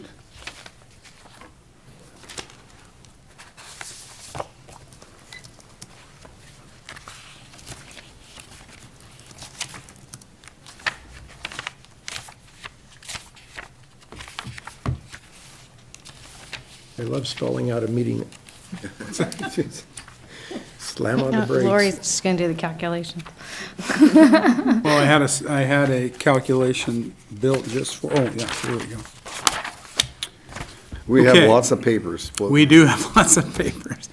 3% property tax increase for a $250,000 house, which is $150,000 taxable and $100,000 of homeowner exemption, is $9 per year. So the foregone property amount, which is approximately 3.5%, a little over that, is $12 per year. So the property tax increase on a $250,000 home, and this is based on information sent to us by Latah County as well, $21 per year. And of course, on top of that, you have the bond issue, which is about $120 per year. So you're looking at about $141, $141. For a By our $250,000 closest assessed estimate. value house. So altogether, talking about it that way seems to me a bit less ferocious. If you prorate it out, that's $10 a month. A touch over, but yes. Would you just say what it is per 100,000 also, just to know about, $6, as close as we can figure on 3%. $8 for the foregone, and, which would be a $14 per year property tax increase. And I'm extrapolating that, taking a $200,000 home, subject to the $100,000 homeowner's exemption. So that's how I get to that $100,000 calculation. Okay, so if it were an investment property, it's $14 per 100,000 with no Yes. homeowner's exemption. Exactly. Okay, thank you. Okay. Can Go I ahead. ask an Sure, go unrelated ahead. question? This is just a little housekeeping, I guess. I'm wondering, I know that Police Chief Fry requested removal of the item for the drug dog for that 5,500. So is that in this still? What, how does that? Those funds were, I believe, were to be paid out of drug monies. Okay. So it would have no effect on the appropriation. And that request was withdrawn by the chief, so that appropriation authority, once this council makes their decision, that appropriation authority will go away. Okay. I have one other question. Go I ahead. think it was Mr. Courtney gave, I love it when people give suggestions and recognize the challenge of all of this. I really appreciate that.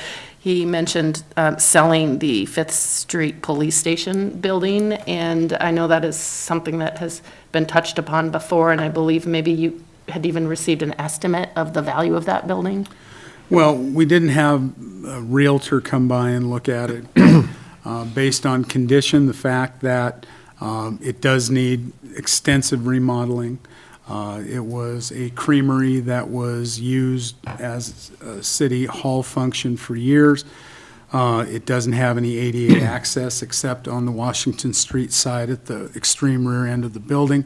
We estimated the value of the building somewhere between $350,000 and $450,000 at the most. I had I'm going to add something to that, Gary, because I'd had a citizen, and this was actually before the bond was passed, suggesting that that building was worth $3 million and that we should sell it. And I said, we will take your check.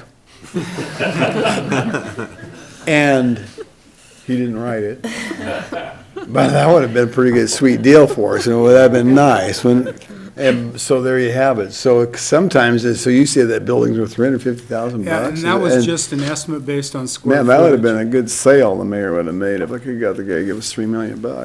Just thought I'd throw that out there just for a little conversation. You know, look at, ladies and gentlemen, these budgets are serious stuff, and I'm not trying to be cute about it, but you gotta have a little bit of fun about this too, because as council, we have worked hard on this budget, staff has worked hard on this budget, we take it very, very serious, and so we've turned over a lot of rocks, we're gonna turn over a few more as this evening goes along, but I just wanna throw that out there, that I'm proud of what these men and women up here have done with this thing, and I wanna say something while I got the floor before, I know because there were some considerations on police raises and different things, and there was some conversation, within citizens. I received this report that I want to share with folks about the number of officers that we have here in the city of Moscow and the number of officers that are in Pullman. And here in our city, we have a total number of police people, 45, and that includes parking, code enforcement, operations, secretary services, admin, and so on and so forth. The city of Pullman has 47 total. And I had this information came from, we got this information from the city of Pullman, so I know it's very, very accurate. I received it late this afternoon, so I really didn't get a chance to disperse this to council, but I'll be more than happy to share this information with all of you. Roughly, our budget here is about $326,147 less than what Pullman currently is. I want to share with you, too, our police department does service the University of Idaho as well. The city of Pullman does not use their officers for Wazoo. Wazoo has got a total of 22 officers that's separate from that city. So I have a total of 69 police officers total if you combine Washington State University as well as the city of Pullman. I just wanted to share that information. So that's quite a bit more money than what we're looking at. I don't know what the dollar amount that is, Yeah, Gary, if but I can qualify that too. It's 47 was the number of City of Pullman police employees, records, for everybody. Yep, Yep, So- exactly. I'm sorry, and that's what I meant. Parking, you know, the guys that walk around with sticks and mark your tires to clip you for $25 if you're parking too long. Those kind of folks, and dog pound people and so on and so forth. Yes, it's everywhere. Secretaries, we don't call them secretaries anymore. They're administrative assistants or something like And in that. talking to WSU, they have 22 sworn officers that service WSU. And that's actual officers. Okay.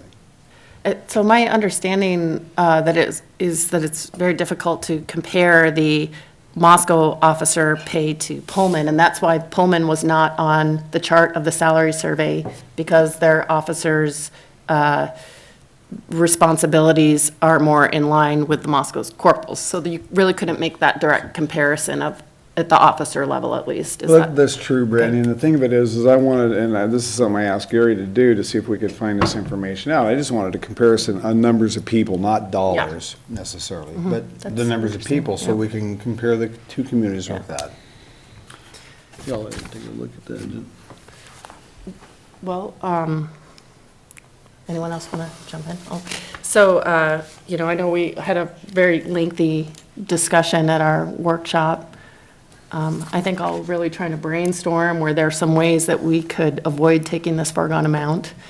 And it seemed to be, what we're coming up with was a piecemeal approach of 5,000 here, 10,000 there, not hitting that 200,000, and affecting a lot of different programs and services, many of which are at no cost, you know, to the public. And sort of ultimately feeling, well, maybe this is having an impact on a wide swath of Moscow to do it in this way. I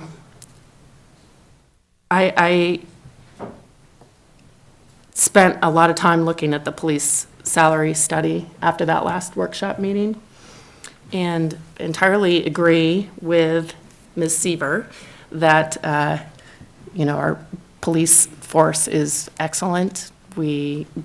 It's very important. They do a wonderful job, and they're very selective in who they take on the force. And police departments all over the country are having trouble recruiting and with retention for a lot of different reasons. Salary is one of them. And looking at the salary report, we do need to make some salary adjustments, I believe, and we need to raise their wages across the board, officers, corporals, and sergeants. What I don't know is how much of a raise accomplishes that. So I, just running some numbers, looked at if we raised the police salaries by half the amount proposed, and raised the seasonal pool employees by a quarter of the amount proposed, and raised the non-legislative, non-prioritized budget item to about $26,000, that would come up to the $200,000. And it would still place, while still increasing the police department's salary across the board, making them more competitive with our nearby cities of Lewiston and Coeur d'Alene, and actually jumping them ahead of both for at least 4 years, which my understanding is that's when it's the most critical time for retention. So saving us money in the long run by starting, you know, increasing their wages, accelerating their increases with each year, improving their chance of retention. So I wanted to throw that out there as a way to avoid taking that foregone amount. I appreciate how much you have looked into this. I disagree with this. I feel like the times that we're living in right now, I really feel like the way that Victoria spoke about people in these particular professions at this particular point in time, it means more now than ever. And I want to fund fully the Park and Recreation and the police. But I appreciate you dug into it to look at that, because you were trying to think about the residents at large. But I was thinking about this as I was walking here tonight, you know, what we do all the time. And to me, city government is a lot about protection. And right now, the police in the Parks and Rec Department, even with the lifeguards in the streets. That's kind of where we need to put the money. I don't disagree with that, and that's why I would say I think we do need to increase those salaries. Yeah. My question is, does it have to be that amount? Could we do something in between? Not take the foregone amount, assess the situation? If, the reason for this is recruitment, retention, and both, maybe we solve both of those things. We catapult them ahead. I mean, at what point, I don't know, Art? Yeah, I agree more with Catherine on this one in that we take less than the foregone amount this year. A year goes by, other agencies add to cost of living increases in salary structure, and we're right back where we are again. And I would rather obtain, train, and retain police officers here rather than having them just at the time where they're getting to be fully functional, jump ship and go someplace else, and then we're back to square one again, trying to identify and recruit candidates, train them, which is an enormous expense, sending them to the post, and then getting them to field officer training here, which means you've got another officer who is riding along with, so now you've got two people, and you're losing your experienced, independently operative police officers. I think we need to get ahead of this and not just maintain our ranking. We have to make ourselves an attractive place, especially if we're trying to recruit officers who adhere to our philosophy of community policing. And that's a rarer breed than just getting any police officer who wants to wander around in a uniform. And I think we have to make it worthwhile to get the optimum candidates that fit the feel and culture of Moscow. And so I'm fully in favor of fully funding the increase for the police and taking that foregone amount. I agree with everything you said, and that's why I don't want to keep the current ranking. That's why I'm proposing to increase their salary by a significant amount that makes them jump in the ranking. So I agree with everything you said and the importance of being selective and retaining and the cost savings in the long run. My question is, can that be done with half of what's proposed? I think we'd be back doing the same thing again next year. If we are, I'm willing to do it next year, if that's what it takes, if it wasn't effective, and give people a little break this year, but. I think this year, just doing it this year and avoiding any morale issues that might occur with holding out a carrot on a stick and then snatching it away. No, I think we need to do the whole thing here and now. Jim, what, you got Gina's got a. Oh, I'll go with Jim. Right, I can wait. Okay, Then I'll come back to you. Thank you. I also agree that we do need to pay competitive wages, and we need to increase what our police officers are making. And I think Brandy's research shows that by funding this at half what was proposed, it still puts our officers ahead of all the competing entities around us. And I think we, as counselors, we have to make tough decisions about, we want to. Sure, I'd love to see everybody get a big raise, but we can't always do that. And so we need to be conservative about our taxing authority as well. And so when I look at that and the pool raises and the things that she's come up with that can keep us from taking that foregone amount and keeping that in the bank for another year or two until some other emergency comes up, I think that's a wise idea. And I think while it's a tough thing to do when someone proposes a big raise and you say, well, this raise is still more than you would get anywhere else, I think that's hard to argue with. I think the numbers don't really lie there, that if we're going to be responsible, we need to not spend more than we need to retain and show people a good living wage. That's my opinion. Gina? At the risk of sounding like we have groupthink going on here, I agree with pieces of what everybody's said, mostly with you. Surprising tonight, isn't it?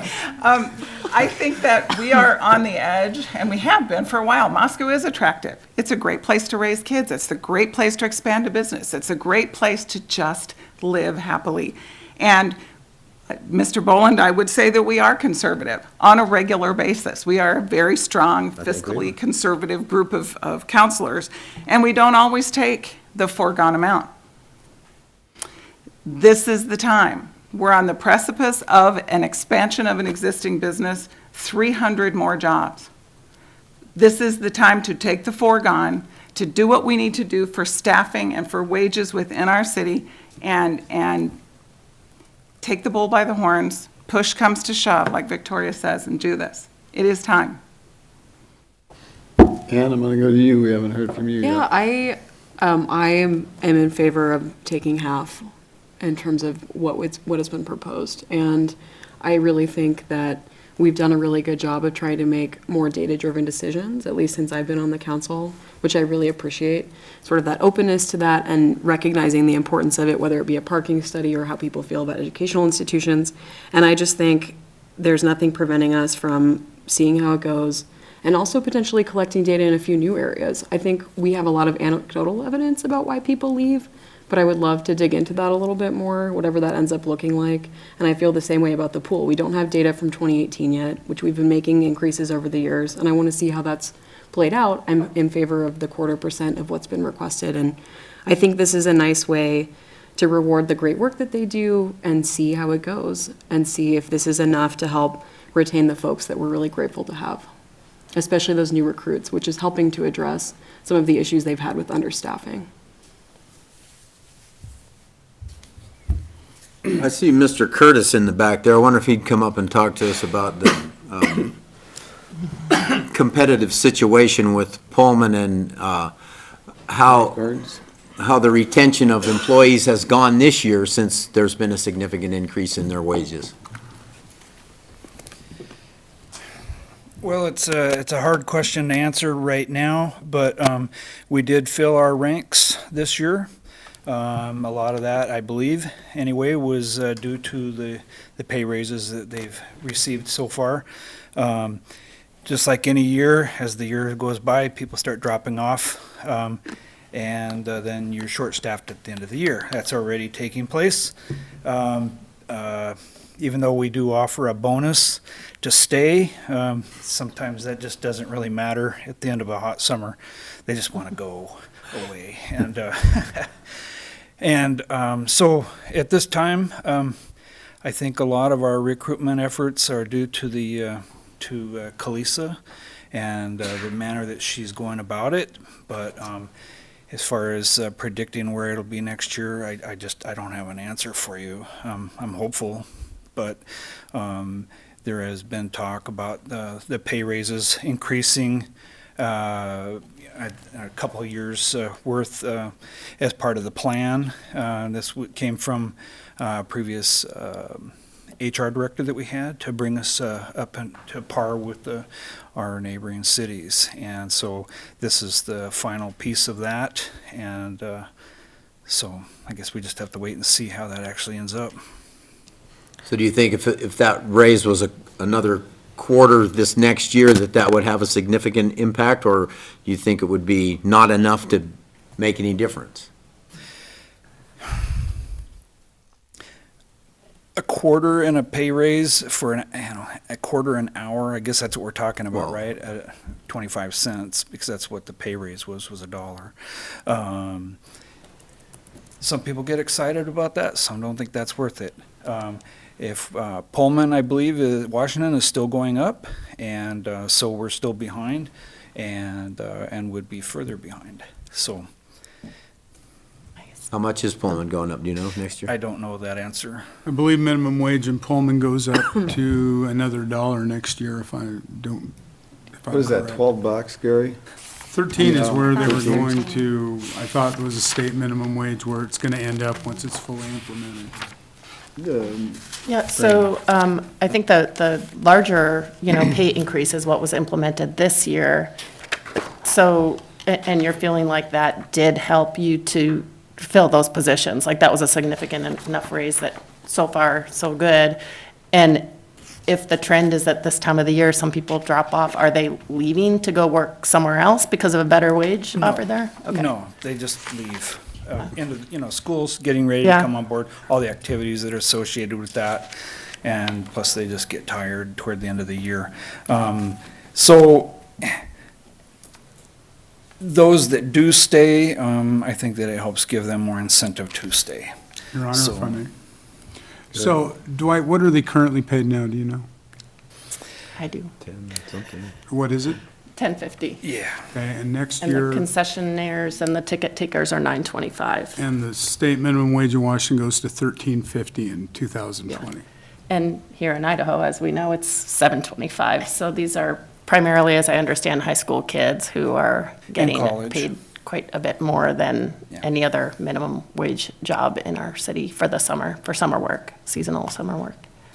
Well, I would also add, well, I don't know about concessions necessarily, but for lifeguards, they have to have different training than your typical minimum wage job. Yep. So the quarter increase would be 10.75 versus 11.50. But just to get the numbers out there, since we're not all about percentages, numbers are important. That's right. Thank you, I mean, Dwight. the fact of the matter is, we operated that pool for years way below. And, we had to close early sometimes because we didn't have the staff. But I don't know. I think this has helped a lot. I think it'll help again. And I would like to not go back to where we were, but I also understand the realities. Yeah. I have a quick question, one for you and one for Gary. What kind of exit interviews do we do, if anything, for employees who are leaving? Whether that be at the pool, at the police station, or on the police force, what does that involve? I'm not sure what they do at the pool, Dwight, do you? Well, Seasonal work, typically you don't do exit Yeah. interviews. Yeah, but I guess even just like a question of why are you leaving? It could be as simple as that. School starts, Yeah. Yeah. pool closes. Versus not enough pay. But that's what I'm saying, is we're trying to make decisions based on what it's anecdotal, right? People are leaving because this or that. I mean, that seems to me as a very simple way to start tracking some of this. We when conduct we're looking exit at interviews raises. on all full-time employees who we can't hold a gun to their head. Mm-hmm. If they don't want to exit interview, they don't have to, but typically we exit interview every employee Mm-hmm. who's not seasonal, excuse me. Thank you, Dwight. If I may, as well, since we're talking about salaries, we spent significant amounts of time on this salary survey, and while I understand the council, and you have to be fiscally responsible, I'm not saying that, but I think if you read through the police salary survey, you will find that there was a lot of analysis, there was a lot of consideration to that survey that isn't borne out just by going on a website or finding out what somebody makes in another community. There is a science to surveying for salaries. And I think if for fiscal reasons, the council does not want to implement the salary survey recommendations, that's entirely appropriate in your decision. But I think to base that decision on, when you step in front of a professionally conducted survey and implement it for fiscal purposes, that would be appropriate. But to justify that by saying that you believe that the survey is incorrect, I think that is not correct. So yeah. if you can't afford to do it, fine, but I think this survey was done very systematically, it's defensible, it was presented to council, so.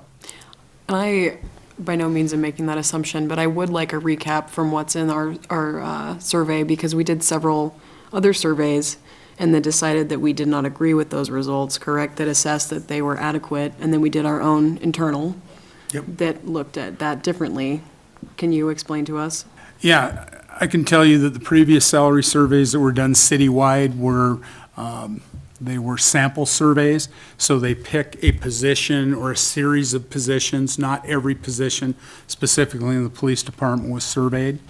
The salary survey that was conducted and implemented in 2018 or 19, I can't recall which, was conducted as one of those sample surveys.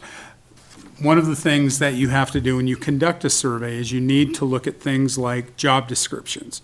Because, as Brandy indicated, the job description for a police officer in Pullman is different than it is in Moscow in one particular, and that is that the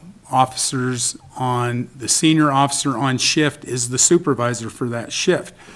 All police officers, if there is no command staff, corporal and above, the senior officer is typically in charge of the shift. That is something that is built into the job description in Pullman. In Moscow, it is not. It is just done because that's the tradition, but you're not paid extra because it's not in your job description to do that. And it have quite the opposite effect, I think, than people might think. Because Pullman police officers have that in their job description, because it's a union environment, then had we included them in the base police officer salary instead of the corporals, it would have put a much larger disparity between Pullman and Moscow. So I think for our purposes, because the job descriptions and job duties didn't line up, we tried to make them align in a rank that made some sense because they had like responsibilities. But bottom line is they are getting hired as entry-level officers in Pullman at a significantly higher wage than we are able to pay in Moscow. So I just want to say, I think the survey report was excellent. I thought it was very comprehensive, very complete. It controlled for a lot of those factors. I really appreciated the chart that ranked the responsibilities of all those. And I took that, I'm not implying that there's any error in it at all. It's just understanding that it's very important to make sure that any adjustments, you do not have a sergeant making more than a corporal, an officer making more than a corporal, or a corporal making more than a sergeant. You know, those are some of the things that have to be figured into that makes it very complex and complicated. And I can tell you, it was a lot easier for me to look at that and just say, well, what would it look like if I just took half this amount? How would that all come out? Where would the rankings be? And how would the officers, corporals, and sergeants compare? Would those conditions that are required still be met? I could never have come up with this. I mean, this was an excellent report. But also looking at the chart that ranks them, you know, noticing that Coeur d'Alene's officers are a 7 and Moscow's are a 5. So even with a half raise, that still puts Moscow ahead of Coeur d'Alene, despite the fact that those officers are at a higher responsibility rating for the first, it was either 4 or 5 years. So that's what makes me feel like potentially this is still a very good way to, an excellent salary adjustment. Is half the amount going to accomplish the goal, which is to improve recruitment and retention? And, you know, I'm not sure if anyone can explain why that amount won't, but the proposed amount will. I mean, it's just, I think you're hearing that articulated by other members of the council. The idea was to put us in a position where our officers are certainly not the highest paid. You will find that they are not, even if you implement the entire survey. Neither will they be, I believe they will be at the top at entry level, and that is because we are competing with everybody else, Washington, Lewiston, Coeur d'Alene, Pullman, WSU, those. So we want the best and the brightest. We need to compete with them up front. We know we can't run with them in the long run. Right. So we get them, the idea was to get them systematic incremental increases to where, and you'll notice in the survey itself, it says that we are behind all of the Washington entities, but we are one of the lead entities in the state of Idaho. Mm-hmm. And that was why we did it, because we're aware, even though we can't compete with Washington on the back end, we wanted to be competitive on the front end, because as Chief Frye will get up here and talk to you for hours about the processes they go through to recruit police officers. The community policing concept is not an easy concept. And we have been very fortunate in this city to have good police corps and we want to continue that. When we were down 6 officers, and there was an editorial in the paper right in the midst of the bond election, you'll recall, that said, police staffing, it's all about the Benjamins, I think was the headline. And it essentially said, city, why are you going to go out and get a police station when you aren't even compensating your officers? Chief Fry is out in a uniform running traffic. What's going on here? And at that time, we started working on this in earnest, and essentially in talking to the mayor and council leadership at the time, how can we address this? If we aren't being fair, then we need to address it. This was our best effort in bringing that forward. It's an excellent effort, and the only thing I found is that doing half the amount still addresses it and still puts them in that same higher ranking as the full amount. It puts them in that same position. If I may again. Yes. As I recall, our $200,000 house provided the $200,000 increment for the salary amounted to about $9 a year. We're arguing about $4.50 a year here, and I'm willing to part with $4.50 to recruit and retain the police that we want in this city. No, I think we're talking about not taking the foregone amount altogether. That's it, and that amount was on our $200,000 house or whatever, was $9 a year.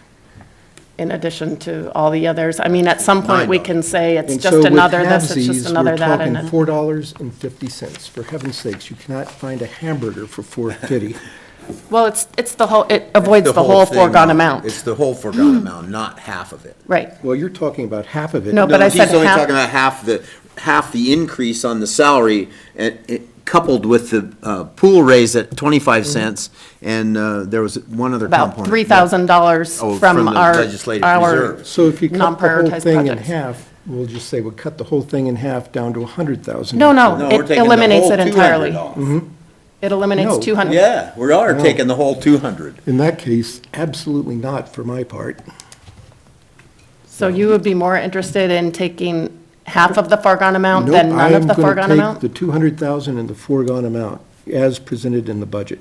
Okay, let's talk about something different here. For a few minutes. Because here, as the mayor, here's what I'm hearing. We want to give our officers a raise. Everybody agrees with that.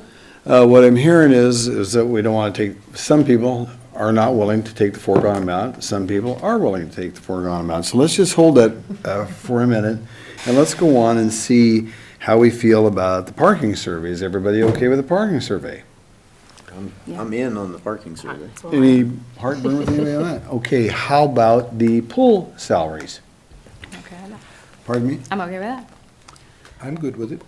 Me too. That's where I propose just trying a quarter, especially after hearing some of Dwight's input that the significant raise that was implemented this year so far has made a big difference, and perhaps it's adequate, but I would still say let's give them another raise anyways, but just not to the extent in this proposal.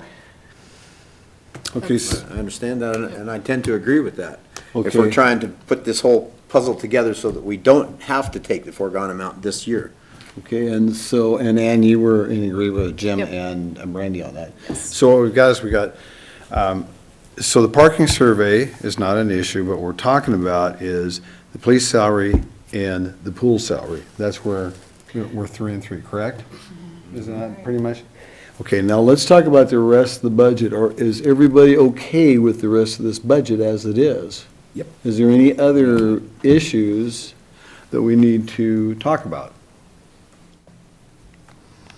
And I've got an idea and I've got a suggestion for the group. It's not my call because I don't make the motions, and I only vote unless there's a tie. But it seems to me like it would be prudent to approve or consider the ordinance on the first reading by title. And let's work these salary issues through the next 2 weeks, and in 2 weeks, we'll hammer that out in the next meeting. Certainly something we have available to us if we want more time to That's talk a about it and tool, discuss it. in case we want it, we can have some kind of, if we need to, Gary, we could put a workshop together between now and then. Unless you wanted to do it in the council meeting. Well, we could do We that have as a well. fairly We could do planned that agenda. 2 weeks from tonight. and get as much information as possible.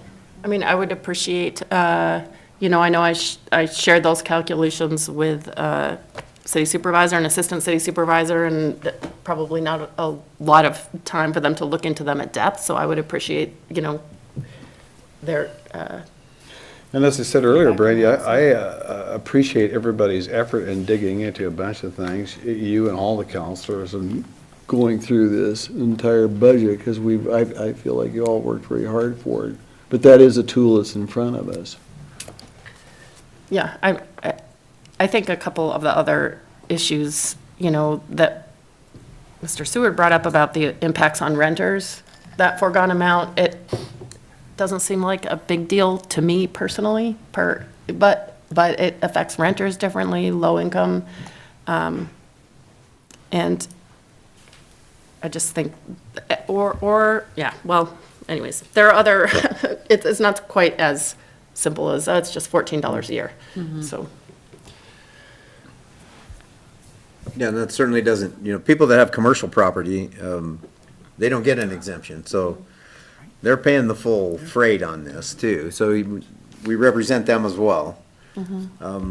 That's why I tend to want to be conservative. Chief Fry is here, maybe he could come up and talk to us about how he feels. I mean, the way it's being presented from the data that we have is that we could win the game by a field goal, or we could try to run up the score to, 2 touchdowns. And is that where we are, or are we going to lose the game if we don't shoot? I think you have to look at many things. And over the last year and a half, we've been down 6 officers. We've been down a third of our workforce. We've had officers working overtime. We can't get officers to sign up for overtime now. It's very difficult because people are tired. We have an opportunity here to pay officers what was presented to them, that this was had been taken before and presented, and they're excited. For the first time, our morale's up. Yeah, we're getting a new police department, but they're seeing a salary difference too, where they feel like they can earn a wage to live in the city. We have a lot of officers currently who live out of the city, and they're starting to see the opportunity that, hey, we can live here. And, we put it on a scale where they start at $1 some more, and then when they get through the FTO and the academy, they get a big bump. That's important because that gives them the incentive to make sure that they're working hard. They're gone 14 weeks from their family, and then they're in another 16-week program with another officer. It's very stressful. Just stressful in general, trying to learn a new skill, trying to learn what it's like to be a police officer, let alone everything that's going on with our country. With the serious calls we go to those calls here. We know that. We're not exempt from those. So I am proposed that I want to see these higher wages for the officers so that we can maintain them. Over the last couple of years, we've seen a trend where they've wanted to go to Latah County. We've never seen that. So I think it's time that we do step up, we do take the hit, and we move forward. So I would like to give you later, what it would actually look like, the half amount, so you can see and think about. And I don't know what those numbers are. Feels adequate or not. Exactly, yeah. So I'll just share that with you so, you can see what that type of an adjustment would, if that could be sufficient. That's the question. So what I'm getting from you is that our officers are aware that they're getting a raise, but the actual dollar amount hasn't, since we haven't decided on that, they haven't been presented with that as this is what you're going to get. And they know that it comes down to the vote with you. But they know the dollar amounts that was proposed that you're looking at right here. Okay. And they know that it comes down to this vote as to whether or not that moves forward.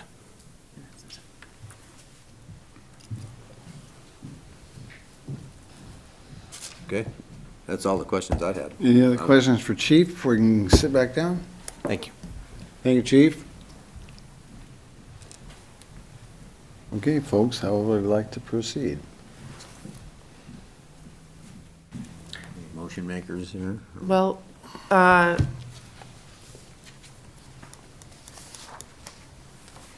like your proposal of the first, make the motion to accept with the first reading, and then we continue to hash this out, do some more work on it. That's the only thing that makes sense since we're 3 and 3. And I think we need to give, I think with the budget process that's so long, and I think we need to build the consensus that we are moving together on this. I definitely want to hear what you have to say. I know what my opinion is, and I know how I've made my decision. But I love, again, the fact that you looked into this, and I would like to hear what you have to say. Okay, did you make that as a motion, Brandy? Yes. Listen for a second. Do you need me to do that differently, Gary? I see you over there. No, Okay. I just had a clarification here. Okay, well, hang on. The motion is to consider the ordinance on the first reading and read by title. Yep. Correct? That's your motion? That's my motion. Okay, I'll second that motion. Okay. I just also No, wanted to. Hang on just a second, I gotta write this down, so I don't forget it. Okay, now Ann. Yeah, just before we vote, the organization I work for, Backyard Harvest, is contracted with the city, so I'll also recuse myself from that portion of the budget. It's professional services and community events. Okay. Do you have that in the records for both Gina as well as Ann then? Lori, okay, thank you. Now, Gary, you had a point you wanted to make? before- My only question was, is it your intent or not your intent to continue this public hearing at the next city council meeting? Well, my way of, I think the public hearing is done. I think it's the work here on this body that needs to happen now. So the public hearing was tonight. We heard from the people that met all the time they wanted to talk, had a few of them even spend a second shot at it. And so I think now it's up to this body up here to make the decision. I think it's time for us to make a pros and cons of all these things and go through them in detail again. And In 2 weeks. have the conversation again, and in 2 weeks, we would have On, another on chance. these two issues.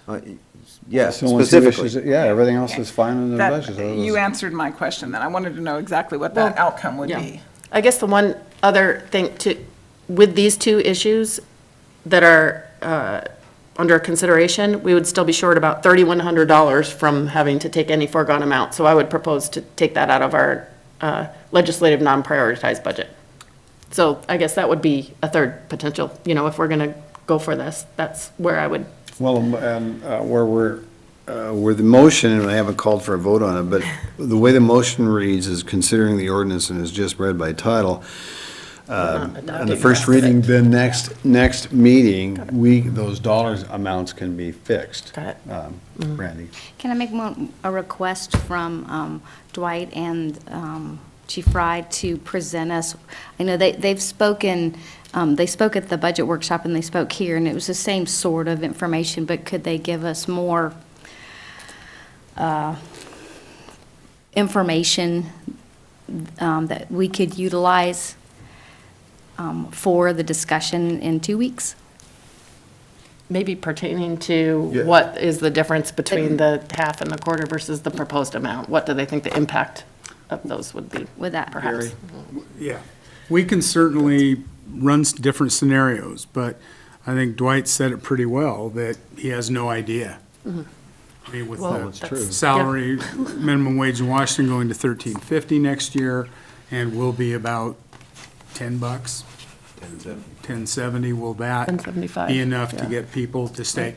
We don't, I mean, Yep. I don't know how we can speculate any further on that beyond what he's got. Well, it wouldn't be speculation for Kalisa to talk to some of the lifeguards even. I mean, that's basically what Ann was asking with exit interviews, but couldn't there be some sort of conversation about that? Then we would at least have that information. We can certainly try to develop that.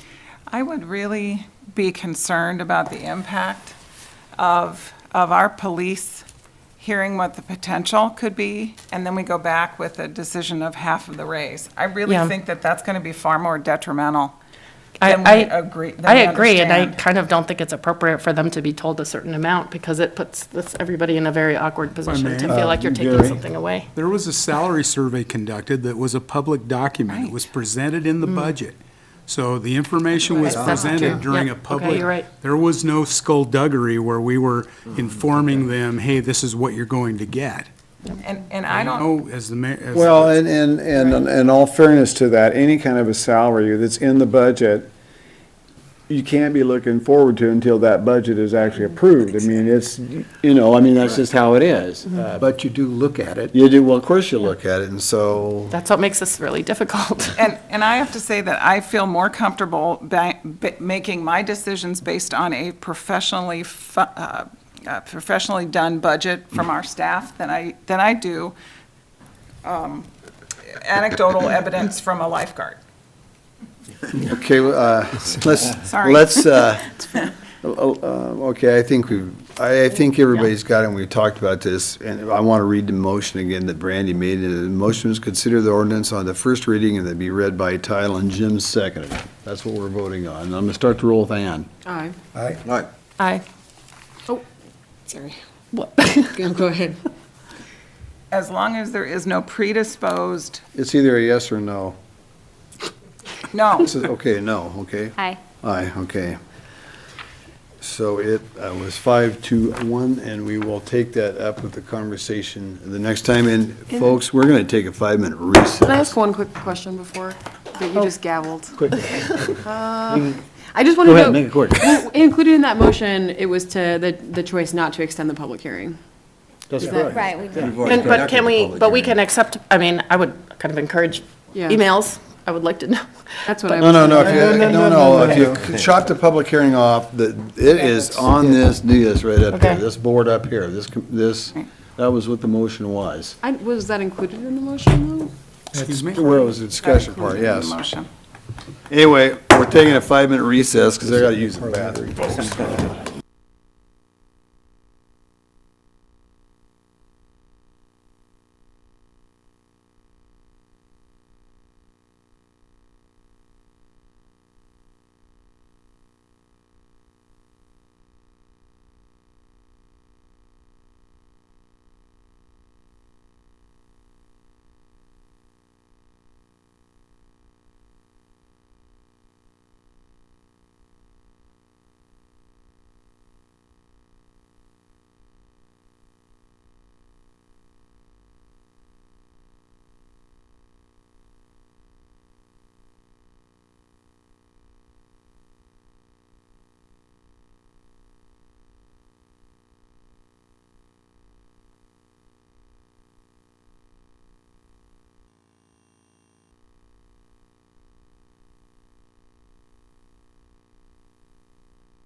then it makes me think, well, go ahead and take it because you probably should, but then we're spending it on something that doesn't have. We are going to tangible value, resume the too. meeting, ladies and gentlemen. It is 9:27.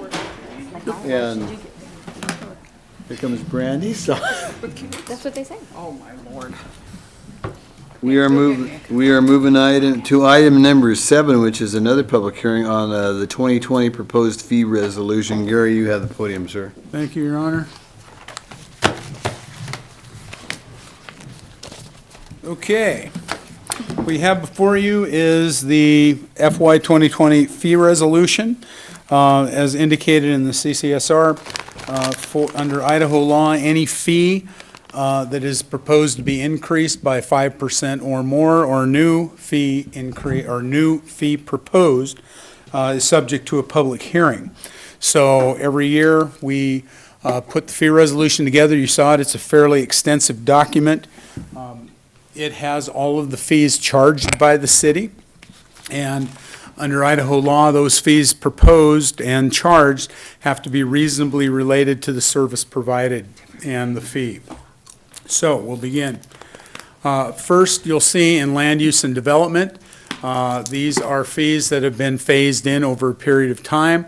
You recall that I believe it was Mr. Belknap, might have been Mr. Ray, came to you and talked about the cost of permits in the International Building Code appendix, so on and so forth. So trying to get those in line. So they're very slight adjustments at this point. Adult sports, field setup for private use, quite a jump there, reflected in the cost of what it actually costs to set up those fields for private use. This is not what is being charged for public use. So when they're set up for arranged sports, things like that. But if they're for private use, that is the setup. Water and sewer fees are being increased pursuant to rate studies, 3.5% for water, 4.0% for sewer. Those were subject to a rate study that was done in 2013. You'll notice in the budget that you just debated a few moments ago, it is proposed that updated rate studies are done in both the water and sewer utilities as well. You'll also note that there is no fee increase proposed for sanitation. As I indicated in the budget presentation, because of some of the changes that were made in relocating the recycling center, so on and so forth, kind of rethought the amount of money that was held in accumulation.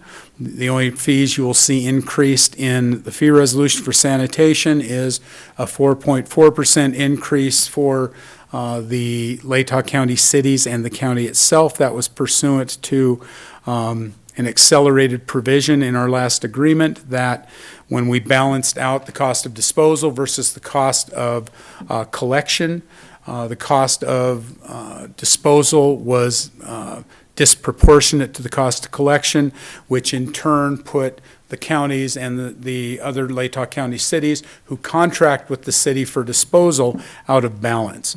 So they were given the option of we can wait till the end of the contract in 2021, at which point the estimated fee increase will be 20% or more, or we can implement it over time at the rate of 4.4% per year. So that's a sanitation increase.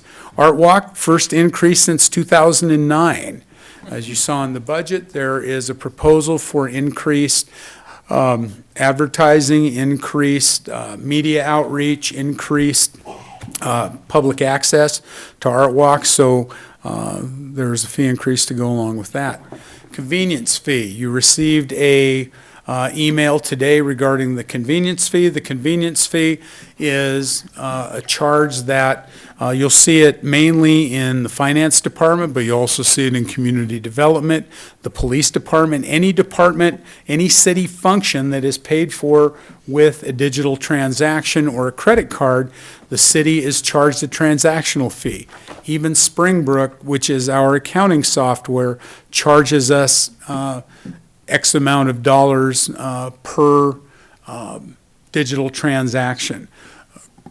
banks charge us for digital transactions, so on and so forth. So you pay with a credit card, your utility bill, we are being charged upwards of 3.5% for that transaction. What that means, and you'll see it in the finance portion of the general fund, about $132,000 is what is being estimated to cost this fiscal year 2020. This year, we are already at $110,000 in credit card transactional fees, and it will only go up from there. Using credit cards is extremely convenient, but the cost comes back to the vendor, who is us, accepting the credit card. So what happens is the credit card company makes their money, the transactional company makes their money, we end up paying for it. So you could implement this by just raising utility fees by 3% or 4%. If you choose to do so, then you're spreading it out to those people who don't use credit cards. So that is why, and we don't know what it is going to be yet, as I indicated in past during the budget workshop. Springbrook Software, who is our accounting software, said, no, you can't do that. We will not do that. They have the capability to do it, but they do not do it. Twin Falls has Springbrook as well, being told the same thing. There is an alternate service called Access Idaho, where the fees pass through. They charge the fee. We would authorize it. Access Idaho charges the fee. They collect the fee. It is neutral to us. So in essence, it's not a terribly complex process, but it is one by which we will be putting effort into it. Access Idaho will get the fee. That is, I believe Latah County is using Access Idaho. There's several other places. By the way, Latah County has also implemented a convenience fee. A lot of governments had. It used to be prohibited years ago. But since that time, the convenience fee would allow us to recoup, like I said, about $132,000 in FY 2020. So it's a question of how we can do that. The reason it's floating up to 5% is different digital transactional fees float. Visa charges some fee, Wells Fargo charges a fee, Springbrook charges a fee. So we would leave it in there. Now, before those are set, this authorizes it. Before those are set, we will advise the council. Gary? Yes. So will they actually, each transaction will match what that particular credit card is charging the city? So, That's okay. That's the hope. It will never be beyond what we're Yeah, it would being not be a assessed. profit center for us. We wouldn't be making additional monies. It's than are just the being fee that paid we're out. in charge. Yep. Yeah, we're just being charged. And I apologize for my misspelling. That is not healthy and welfare. That is health and welfare. There's a statewide child abuse registry check that is currently being debated between the Department of Health and Welfare and the Federal Bureau of Investigation. And we don't know what it's $20 is the fee. We don't know if there will be additional fees because that negotiation still continues. But Health and Welfare advised us about 9 months ago, I believe, that they would be implementing a $20 fee that is currently not charged for our daycare workers.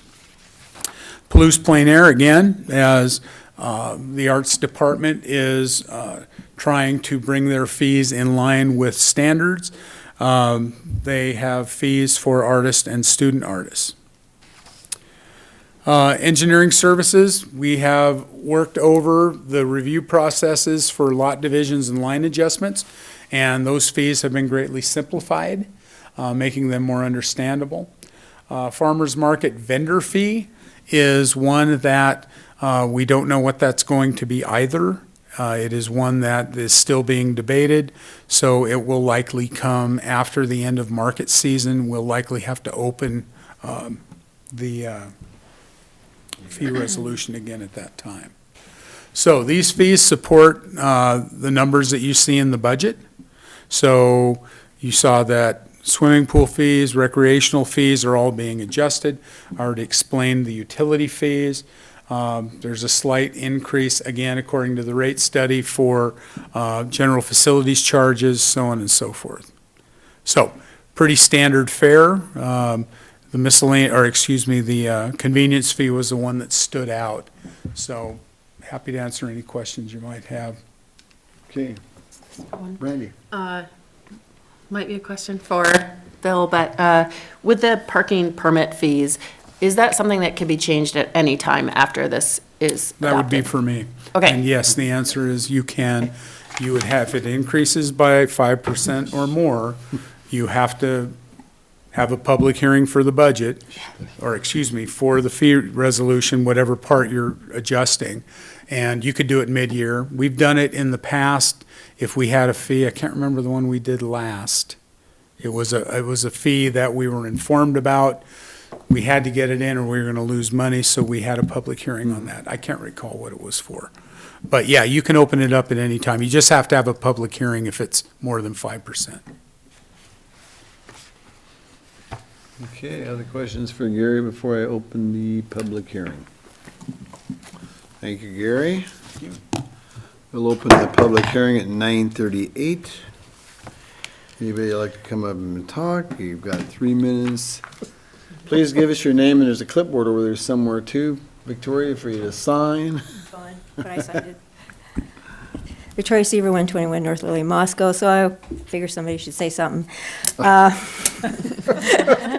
I scrolled through the fee data that was in the packet, and about half of the line items had no changes. The others looked to be pretty much nominal, or I took them to be routine inflation costs or phased-in increments or long past due increases that all related to the delivery of services.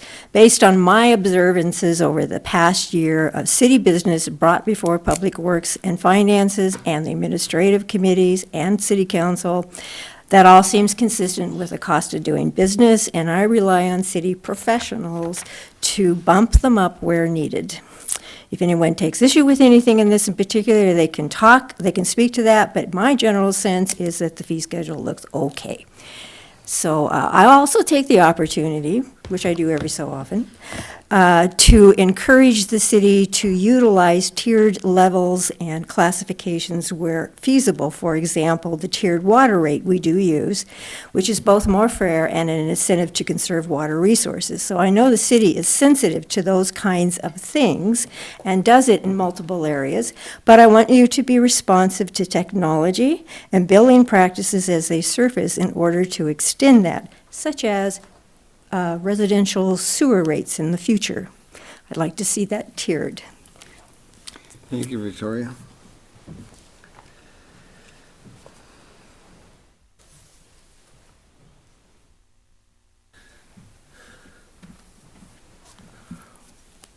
Robert Seward, 104 South Main, apartment 204. I have a question for the gentleman who was speaking on, he was talking about the convenience fees.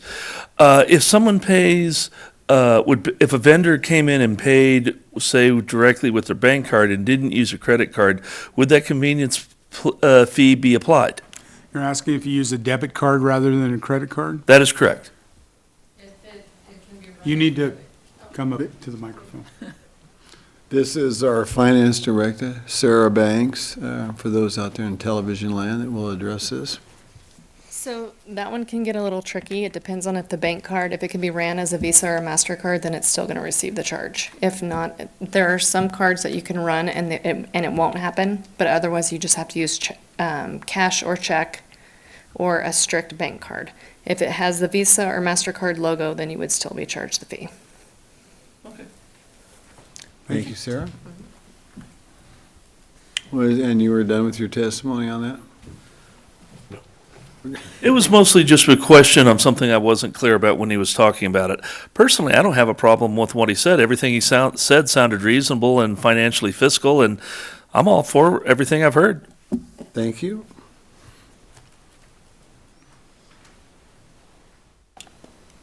Anybody else wish to testify? Okay, we'll close the hearing at 9:42 and turn it over to council. How would you like to proceed? Well, in the absence of lots of chatting, I would move for approval of the fee resolution. I would second that motion. Okay, Art made a motion to approve the 2020 fee resolution, and Jim seconded. Further discussion from anybody? I would just like to comment on the charging to recoup the transaction fees that, in response to one of the emails we got from a citizen. I think sometimes it is less expensive to use a stamp and an envelope, and that's always an option. And I wonder too, maybe Sarah can answer this. I do my city bills with auto pay from my bank, so it just generates a check. So it's still all automatically. Would that generate any kind of a convenience fee?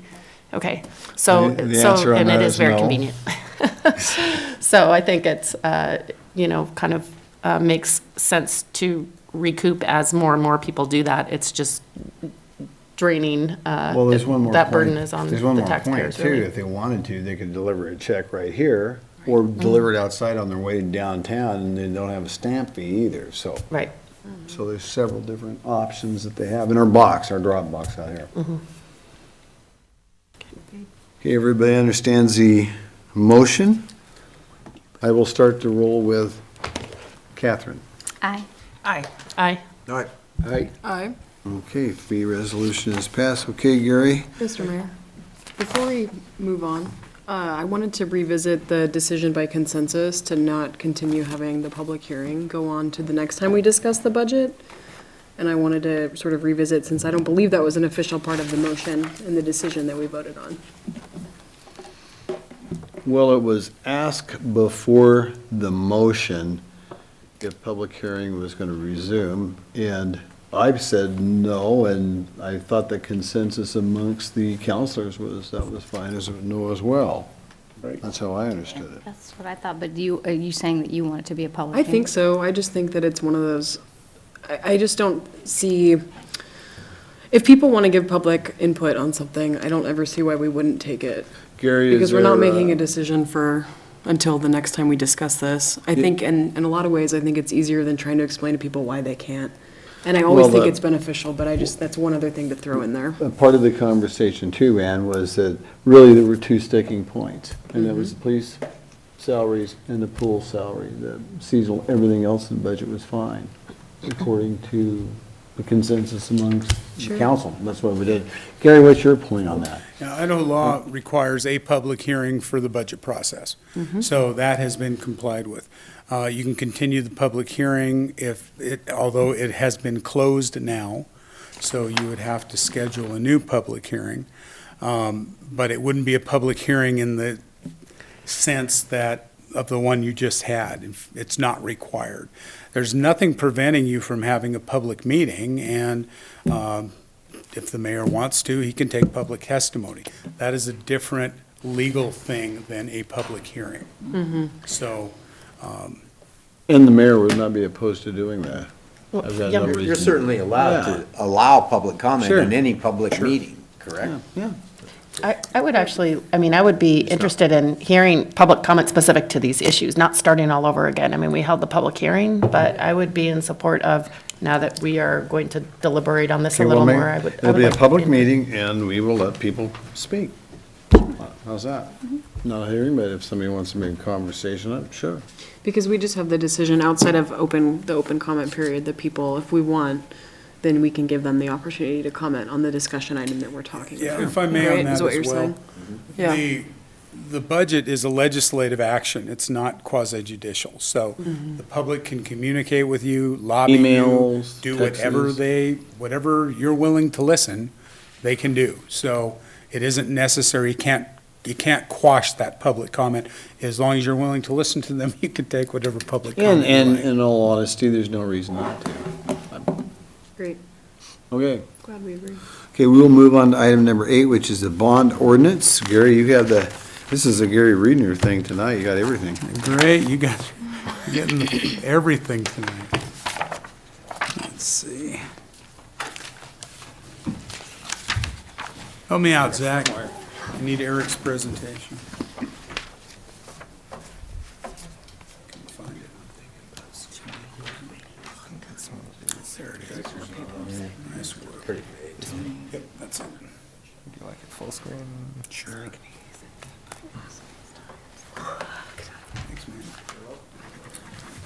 Okay. Thank you. It seems to be financial night. It just so happened that our bond ordinance was scheduled for the same night as the public hearing on the budget and the fee resolution. As you know, we have been, since May 21st, when we had a successful bond election, staff has been working with our bond counsel, Danielle Quaid from Holly Troxel, and Eric Herringer from our financial consulting firm, Piper Jaffray. I've spent a lot of time with them and their respective staffs. We've spent time on calls with Standard & Poor's, gave you a lot of that documentation. I hope you found it as entertaining as I did reading through it.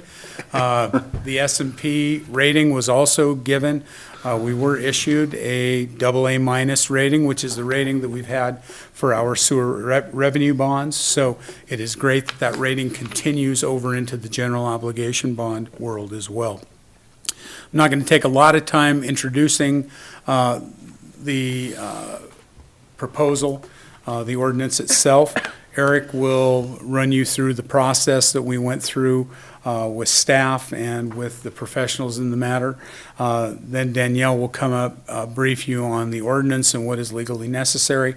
At the end, you'll be given the chance to pass the ordinance. Once you do so, Eric will lay out the steps, the next steps taken. Our schedule is such that once the ordinance is approved, then they will take that offering to market. And if we stay on schedule, we should have the funds from the bond issue sometime in very early September, maybe around September 4th. So I will let these folks who know a lot more about it than I do take it from there. Thanks, Eric. Thank you, Gary. Mr. Mayor, members of council. Welcome, Eric. Good evening. Good evening. Gary covered everything, so any questions? No. I got to learn how to navigate this. For the record, I'm Eric Herringer. I'm with Piper Jaffray. I manage our Boise, Idaho office, work throughout the state of Idaho. I worked on your sewer revenue bond refinancing in 2017. Okay, pointer. Okay. And advance. Okay, thank you. So, presentation I prepared just to kind of walk through the process, review the bond authorization. You all are aware, you passed a $9.64 million bond May 21st.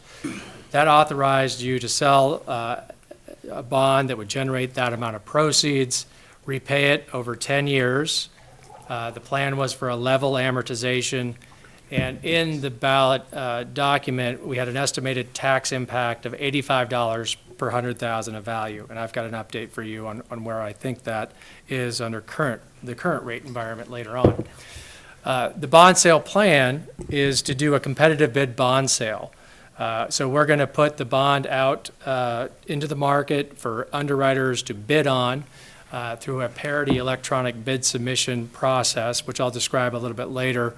It's the system that's used by about 90% of all competitive bid municipal bond issues in the country. The sale is scheduled for the 20th of August. I'll go through the schedule in more detail, but that's the day you'd actually set your interest rate. Rates went down a lot today, so today would be a good day to do it, but we're not ready. Hopefully they'll stay low. The closing is scheduled for September 4th, and that's the day you'd actually get your money and into the city's bank account. And at that point, you can invest those funds and start earning interest on them until you spend them. So my sense is you'll probably have that in the LGIP, local government investment pool. So here's an update on interest rates. I did say interest rates have been came down a lot today, but they've been coming down, and that's what this chart is tracking. The bigger chart is tracking the last 10 years of the movement of a 10-year interest rate for a AAA-rated municipal bond. So you can see the trend there on the far right-hand side has been a pretty steep decline in rates. I did a little carve out of the last 6 months, and you see that decline in rates that's occurred since February. And that's important because February is about the time we were doing the analysis on what we thought the bond would cost for your election documents. So when we were estimating an interest rate to come up with that $85 per 100,000, it was when rates were higher, and they're lower now. So that's a positive, obviously, for the city. The other thing, it's important to know about it in the market is just supply and demand dynamics. It's another, I think, positive for the city in terms of your timing. The top chart here looks at the supply of municipal bonds issued in the market nationally, both competitive and negotiated. But the kind of key point here is there's a 2-year average line, and for the most part over the last couple of years we've been below that 2-year average. And part of that has to do with the tax reform, federal tax reform that came about at the end of 2017. It actually limited the amount of municipal bonds that had been issued by about 20%. It reduced the volume in the market by about 20% going forward because it took away the ability to do advance refunding, so there's less refinancing activity. So lower supply, and then the bottom chart looks at demand. And, you probably have to study this a little bit, but anytime you see blue, and that's basically representing money that's coming into the municipal bond market to be invested. So when you see blue, that's money coming in that wants to buy bonds. That's your demand side. So you've got lower supply than typical, you've got a higher demand than typical, and the laws of supply and demand would suggest that you're going to get good pricing because high demand, low supply, your bonds will attract lots of interest. The result of this trend is that not only are rates low, but the spreads that investors demand for the difference between a AAA rated bond, a AA, and a single A have squeezed because investors are just looking for anything to invest in the municipal bond market. So you are offering a very high quality bond backed by property tax. There's going to be plenty of investor demand for this bond issue. So to give you an update of where we were at, so this looks at your election plan. The first column of numbers was just prepared on February 4th. AA minus rating was our assumption because that was your rating going into this process. That was affirmed, so there's no change there. When we put that together, we didn't put any cushion on the interest rates, 10-year repayment term, $9.64 million bond proceeds, true interest cost, which is sort of the blended rate of cost of funds that we were estimating of 2.21%. Compare that to today, and 1.65%. Again, this was July 26th, so it doesn't reflect the movement of the last week. And I can tell you rates have come down from that 1.65. They're probably 1.60 or lower now, would be our estimate. You can see the interest cost has gone down from 1.2 million to 900, let's call it 90,000. So about 220,000 of lower interest cost. This is friendly math because if you look at the average annual bond payment, it went down by about $22,000. And so 220,000 divided by 10 is 22. I love it when math is easy. My daughter's second grade teacher was like friendly numbers right there. So you've got a lower annual payment. So it's not locked in yet, but that's our expectation. Will be lower than we thought. You've also heard earlier tonight that your market value has gone up. So we estimated the $85 per 100,000 cost based on your market value from tax year 18, which is the current tax year. And you can see in the footnotes, that's based on a $1.28 billion tax base.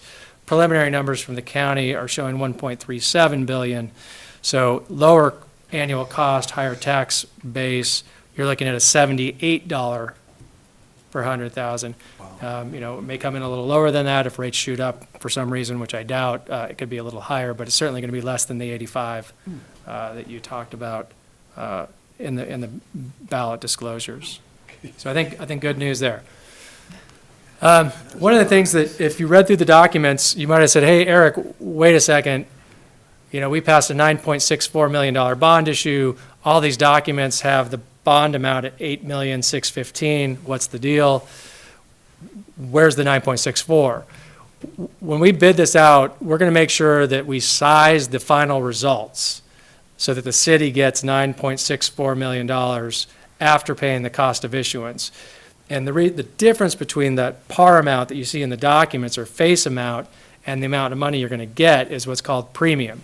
Investors, when they bid on the bonds, they bid to buy the bonds at a higher price than the face amount because of how the coupon is structured. The coupon is the interest rate that they receive, the coupon rate they receive for the next 10 years. And that's typically going to be a higher rate than that 1.65% that was on the previous slide. Maybe it's a 3% coupon. So they're getting a 3% coupon or income stream, but really their real investment rate is more like 1.65. Well, how does that work? It's because they pay more to own the bond up front. So if they buy a $100 bond, they'll pay $105. They'll get the higher income stream, but you're only going to pay them back $100 at the end. So that extra $5 is premium. So the way we think the bonds will bid, we think that they'll get about 1.16 million of premium on top of the 8.6 face. Subtract out what the cost of issuance are estimated to be, which is about 140,000, and you got the 9.64 million. And we have the ability to fine tune that, make sure that when the final bond sale delivers that full 9.64 million of proceeds for the city, we could generate a bond. We could actually generate more premium than that. We could generate $10 million from the bond sale, but the way Danielle will tell you as your legal counsel, anything above 9.64, you just have to put it in the debt service fund to help pay back the bonds. So you'd be borrowing the money to pay back the bonds, and that doesn't make any sense. So we size it precisely to 9.64. Any questions there? Okay. The bond rating Gary alluded to, and you got a rating report, I think, in your packets from Standard & Poor's. You're a AA minus, so you're in that AA category. And I've got the Moody's ratings and the S&P ratings. And then what do they mean? A AA rated entity is considered an excellent credit. There used to be no AAA rated issuers in Idaho on a standalone basis, but the Boise School District actually recently got a AAA rating. They're somewhat unique, but that's the only AAA rated entity in Idaho. Everyone else is either in the AA or single A category. There's a few in that BBB category, but you should be very proud of that rating. The key factors that go into your bond rating are listed there. And I can tell you that if you read that report, what you'll see is that they are very positive about your finances, how you've managed the city's finances over not just this past year or the last 2 years, but over the course of a 5-year, 10-year period. Very good financial management, good rainy day funds, very positive there. They assess the management very strong. Again, that goes into the finances, but also just looking at the system in Idaho generally, mandates good financial management. And then debt and pensions is also very positive. You have a low debt burden. This is not a large amount of bonding for a city your size. Plus, Idaho's pension system is very well funded, and that also goes into their analysis. The one thing that kind of holds the city back from getting into a higher, going from AA minus to AA, is the economy and tax base, and a lot of that has to do with your wealth levels. Because of the university, and the student population, you tend to have a lower, per capita income and lower market value per capita. And those are just things you can't really do much about, and they kind of set, the high bar for you. In order for your rating to go up, those stats would need to improve. So I think you're doing everything you can to have the best rating you can, I guess is what I'm saying.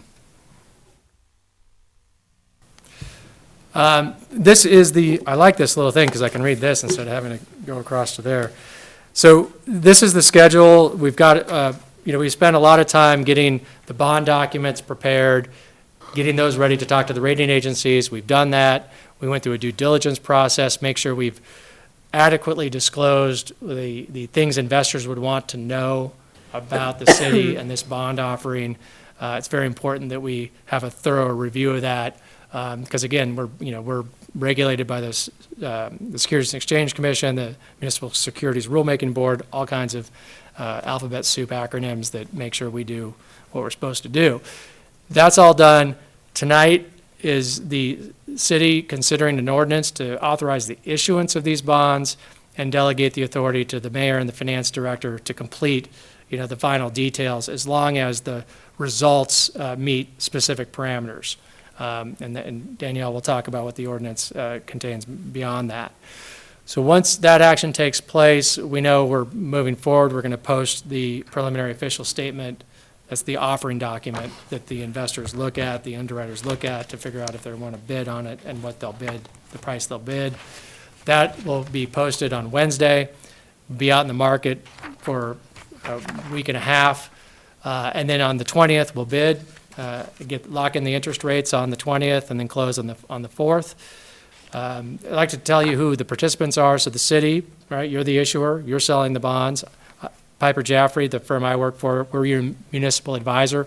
We're advising you on the sale. We cannot bid on the bonds because we are your advisor, and as a fiduciary, we cannot bid. Your bond and disclosure counsel is Holly Troxel, Danielle Quaid. The underwriter, we don't know who that is because it'll be based on who puts in the best bid. It could be Bank of America Merrill Lynch. It could be D.A. Davidson. It could be R.W. Baird. It just depends on who puts in the best proposal to buy the bonds. And then they'll turn around and sell those bonds to investors. The paying agent is U.S. Bank. They keep track of who actually owns the bonds. So you get an invoice for your bond payment. You send it to U.S. Bank. They make sure it gets credited to the investors. You don't have to keep track of who all owns your bonds. And then I talked about the competitive sale process. So just real quickly, we post the official statement with a notice of sale. It describes the offering. That's out in the market. Underwriters can look at it. Between now and the 20th, we'll field some questions as your advisor. They'll call us and say, hey, can we clarify this or that, whatever it may be. We may have some follow-up questions for the city. But it all comes down to at 8:30 a.m. Pacific time on the 20th, on this electronic system, there'll be a countdown clock. And, we'll see, here's the underwriters who've signed up. And about 10 minutes before, we won't see any bids because the market's changing like every minute. But in the last couple of minutes, we'll see all the bids come in, and it'll just be one number, the interest rate that they're willing to buy the bonds. And as soon as the countdown clock hits 8:30, it cuts off. We won't receive any more bids. It'll show up right away who had the best offer, what that rate is. We'll verify. We'll run our own numbers to make sure we agree with what this system said. And then we'll verify that with the winning bidder. We'll resize the issue because we've got the flexibility based on what they bid. If the interest rate comes in a lot lower than we anticipated, that means there's going to be more premium, and then we'll just resize everything so that you get the $9,640,000 with a level amortization. So there won't be anything that doesn't look the way you want it to look. We'll prepare the final numbers. We'll cover all the details with the winning bidder, and we'll ask them to send in a good faith deposit so that they've got some skin in the game, and they'll send in $86,000 by the end of the day so that they can't, if they back out, that will be unfortunate because it'll create a lot of work for us, but the city gets to keep $86,000 and, we'll do it over again. That's never happened in my 20-year history doing this, but, that's part of the reason why is because they've put some upfront money.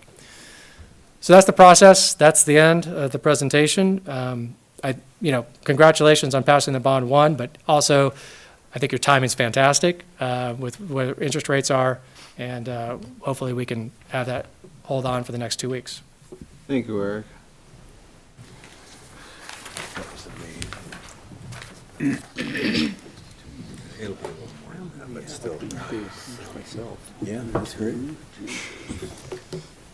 Mayor and members of council, I'm Danielle Quaid with Holly Troxel, and I'm happy to be here before you getting this process finished up hopefully tonight. You are considering the ordinance tonight, and I just wanted to take a few minutes and point out just a couple of things about the ordinance. I know a lot of you have been through this process before with revenue bonds for the water system and wastewater system. The primary difference in this case is obviously that you have a tax pledge that's going to be levied to be utilized to prepay these bonds.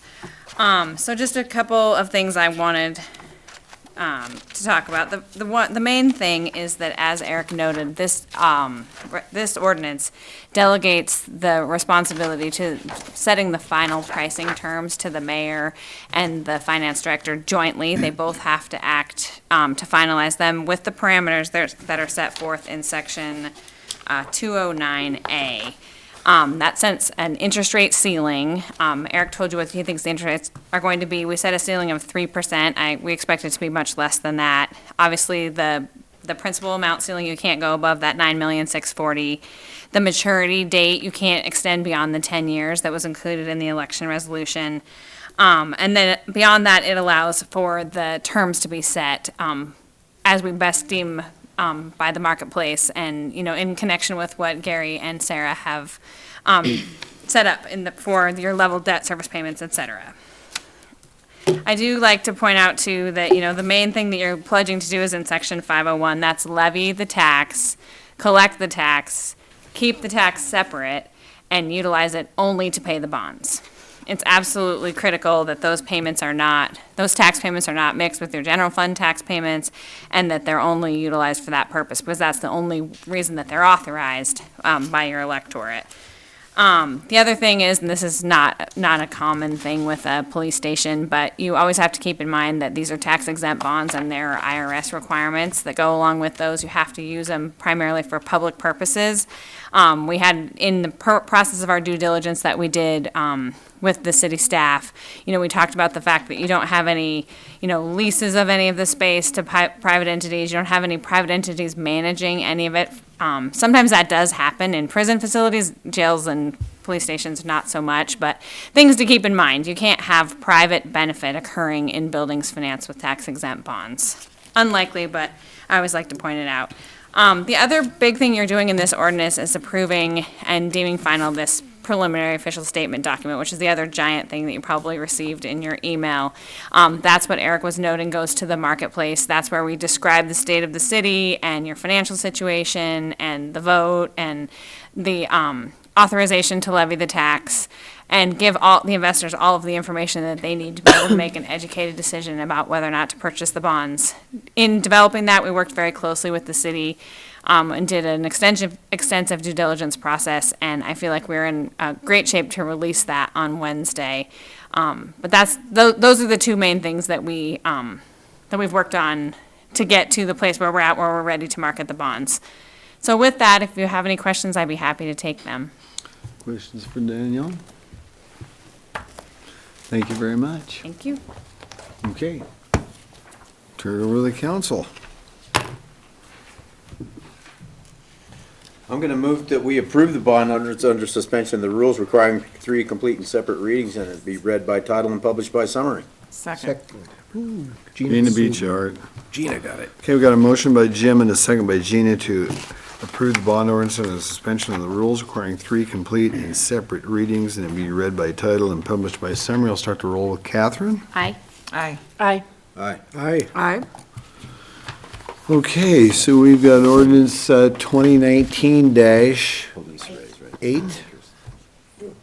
Okay, ordinance 2019-08, authorizing the issuance and providing for the sale of general obligation bonds, Series 2019, of the City of Moscow Municipal Corporation of the State of Idaho, delegating authority to approve the terms and provisions of the bonds, authorizing advertisement for competitive sale of the bonds, and providing for related matters. Thank you very much for helping us out, Piper Jaffrey and Danielle from Exactly right. Haley.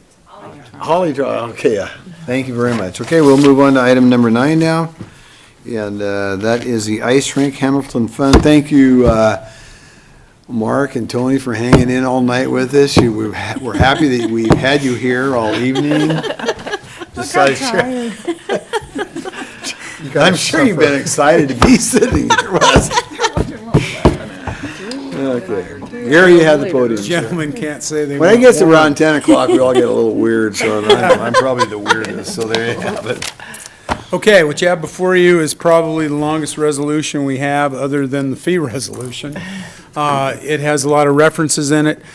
Council had elected to renew the commitment to the Palouse Ice Rink through the They'd done it back in 2017 and elected to offer $1 million to go to Palouse Ice Rink under certain conditions to expire at the time that their conditional use permit expired on their current location.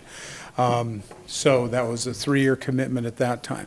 In May of this year, May 22nd, the Zoning Board of Adjustment extended that conditional use permit through May 22nd of 2023. Excuse me. I think I'm correct on that. Yes. So that was presented to council. Palouse Ice Rink came in. Travis Wambeck addressed you recall, and Christine Randall, the fundraiser for Palouse Ice Rink, and asked that the council extend that same $1 million commitment of Hamilton funds forward. Council at that time said yes, directed staff to put together a resolution similar to the 2017 resolution, but updated with the current edition of the business plan presented by Palouse Ice Rink, along with updated numbers for the project. So what you have before you today is that revised resolution. It went through Public Works Finance at their last meeting and was approved, recommended for approval. It expires coincidentally with the current conditional use permit, and it is under the same terms as, such as have to be a benefit for young children as directed by Mr. Hamilton's will, that the monies are to be used essentially as capstone monies, so all the other financing is in place. So it's not that complex, but obligations have to be made prior to the release of the funding. So with that, you have two gentlemen who've been sitting here a long time waiting to address you, but, so I'll yield the floor to them if you so Hey. desire. Mark and Tony, come on up. You've been sitting here all evening with us, so. I don't want to talk, you talk. To you, Yeah, let us know who you are, even though we do. Tony Mangini, Thank you. 606 Conestoga. We just really, well, why don't you? Yeah. Mark McGuire, 1908 East D Street. Really, the big thing is we just want to show our appreciation for the support from the city. This has been a long project. We appreciate people not giving up. It's a challenge. We're excited. We've seen some progress recently. We've got some things I wish we could share, but we've been asked to keep it confidential because things haven't been finalized yet. But we feel like we're making progress, and we hope that the 3 years is more than what is needed, because I think everybody in the community is ready to talk about the facility as an actual thing instead of a concept, which we've been doing for quite some time. So anyway, just really we're here to answer any questions you may have and just show our appreciation. Well, Tony, you and Mark have been doing this for years now, so you've been diligent forever, as far as I mean, a long, long time. Questions for Mark or Tony? I have a question. Catherine. Because the Hamilton bequest said that it had to be for young children, has that made you consider how the facility will be used? Or who will be able to use the facility? I think for the data is pretty clear that about 70% of our users are less than 18 years of age or younger. And there are many after-school programs, and one of the keys in the design of our new facility is actual a classroom to fulfill the Science on Ice program, which right now is currently serving about 600 fifth graders from the area. I'll comment on that too, because I went out there 2 years ago, the Science of the Ice, and I was very fascinated. And we had a group from Pullman was over that particular, so it was amazing kids. And I got right in the middle of them, some of the different things that they had and experiments they had. It was pretty interesting. So I would share with the council here that if you ever get a chance or an opportunity to do that, it's pretty interesting. Anyway, all right. Yeah, the attached business plan was from 2016, and the estimated cost was just a whiff over $3 million. Clearly, costs have gone up over the past 3 years. So is the funding going to be able to keep up with that in order to actually go forth with construction? That's certainly the challenge that we're facing. We have been working with our fundraiser.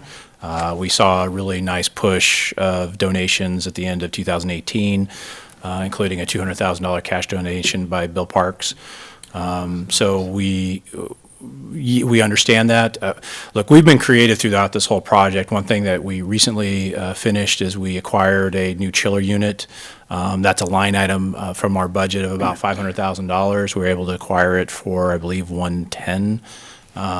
We expect at worst case it would be about $200,000 between shipping and installation. So we've found ways to cut our costs where we can. So our hope is to drive that cost down. One of the things we have in the short term planned is working with a local architect and engaging with general contractors and see what we can do to try and drive the cost even further. Just value engineering is the term this architect likes to use, and I think it's a great approach. It's something that we used with the NRS project, is trying to figure out how we accomplish our goals and minimize the cost as much as possible. So a lot of what our projections were based on estimates at the time between inflation on construction costs, and when we did that initial budget, we didn't even have the 30% architecture plans that we have now. And so, it makes it difficult to have precise numbers. And so as we've made more investments into this project, we've been able to get better information. And now we want to push and see what we can do to actually get to a number that we can accomplish and get everything done. But yeah, we're very much aware of the cost increase. And that's why we have a professional fundraiser on our side, because it's more than what a bunch of volunteers can do. Other questions? Okay. Well, thank you. I move approval of the attached resolution. Second. I'm going to give that to Ann. All right. Okay, we have got a motion by Brandy and a second by Ann to approve the ice rink chemicals fund extension resolution. I'll start to roll with Catherine. Aye. Aye. Aye. Aye. Aye. Aye. Okay, there we go. Thank you very much, guys, for hanging in with us all night. That is the end of our agenda, and with it being the late hour that it is, I would say that we do not have reports, and you guys bring them back to the next council meeting. All in favor of that? I'm in favor of that. Do I hear a motion to adjourn? So moved. Second? All in favor? Aye. Opposed? We're out of here, folks, at 10:20. Stoned.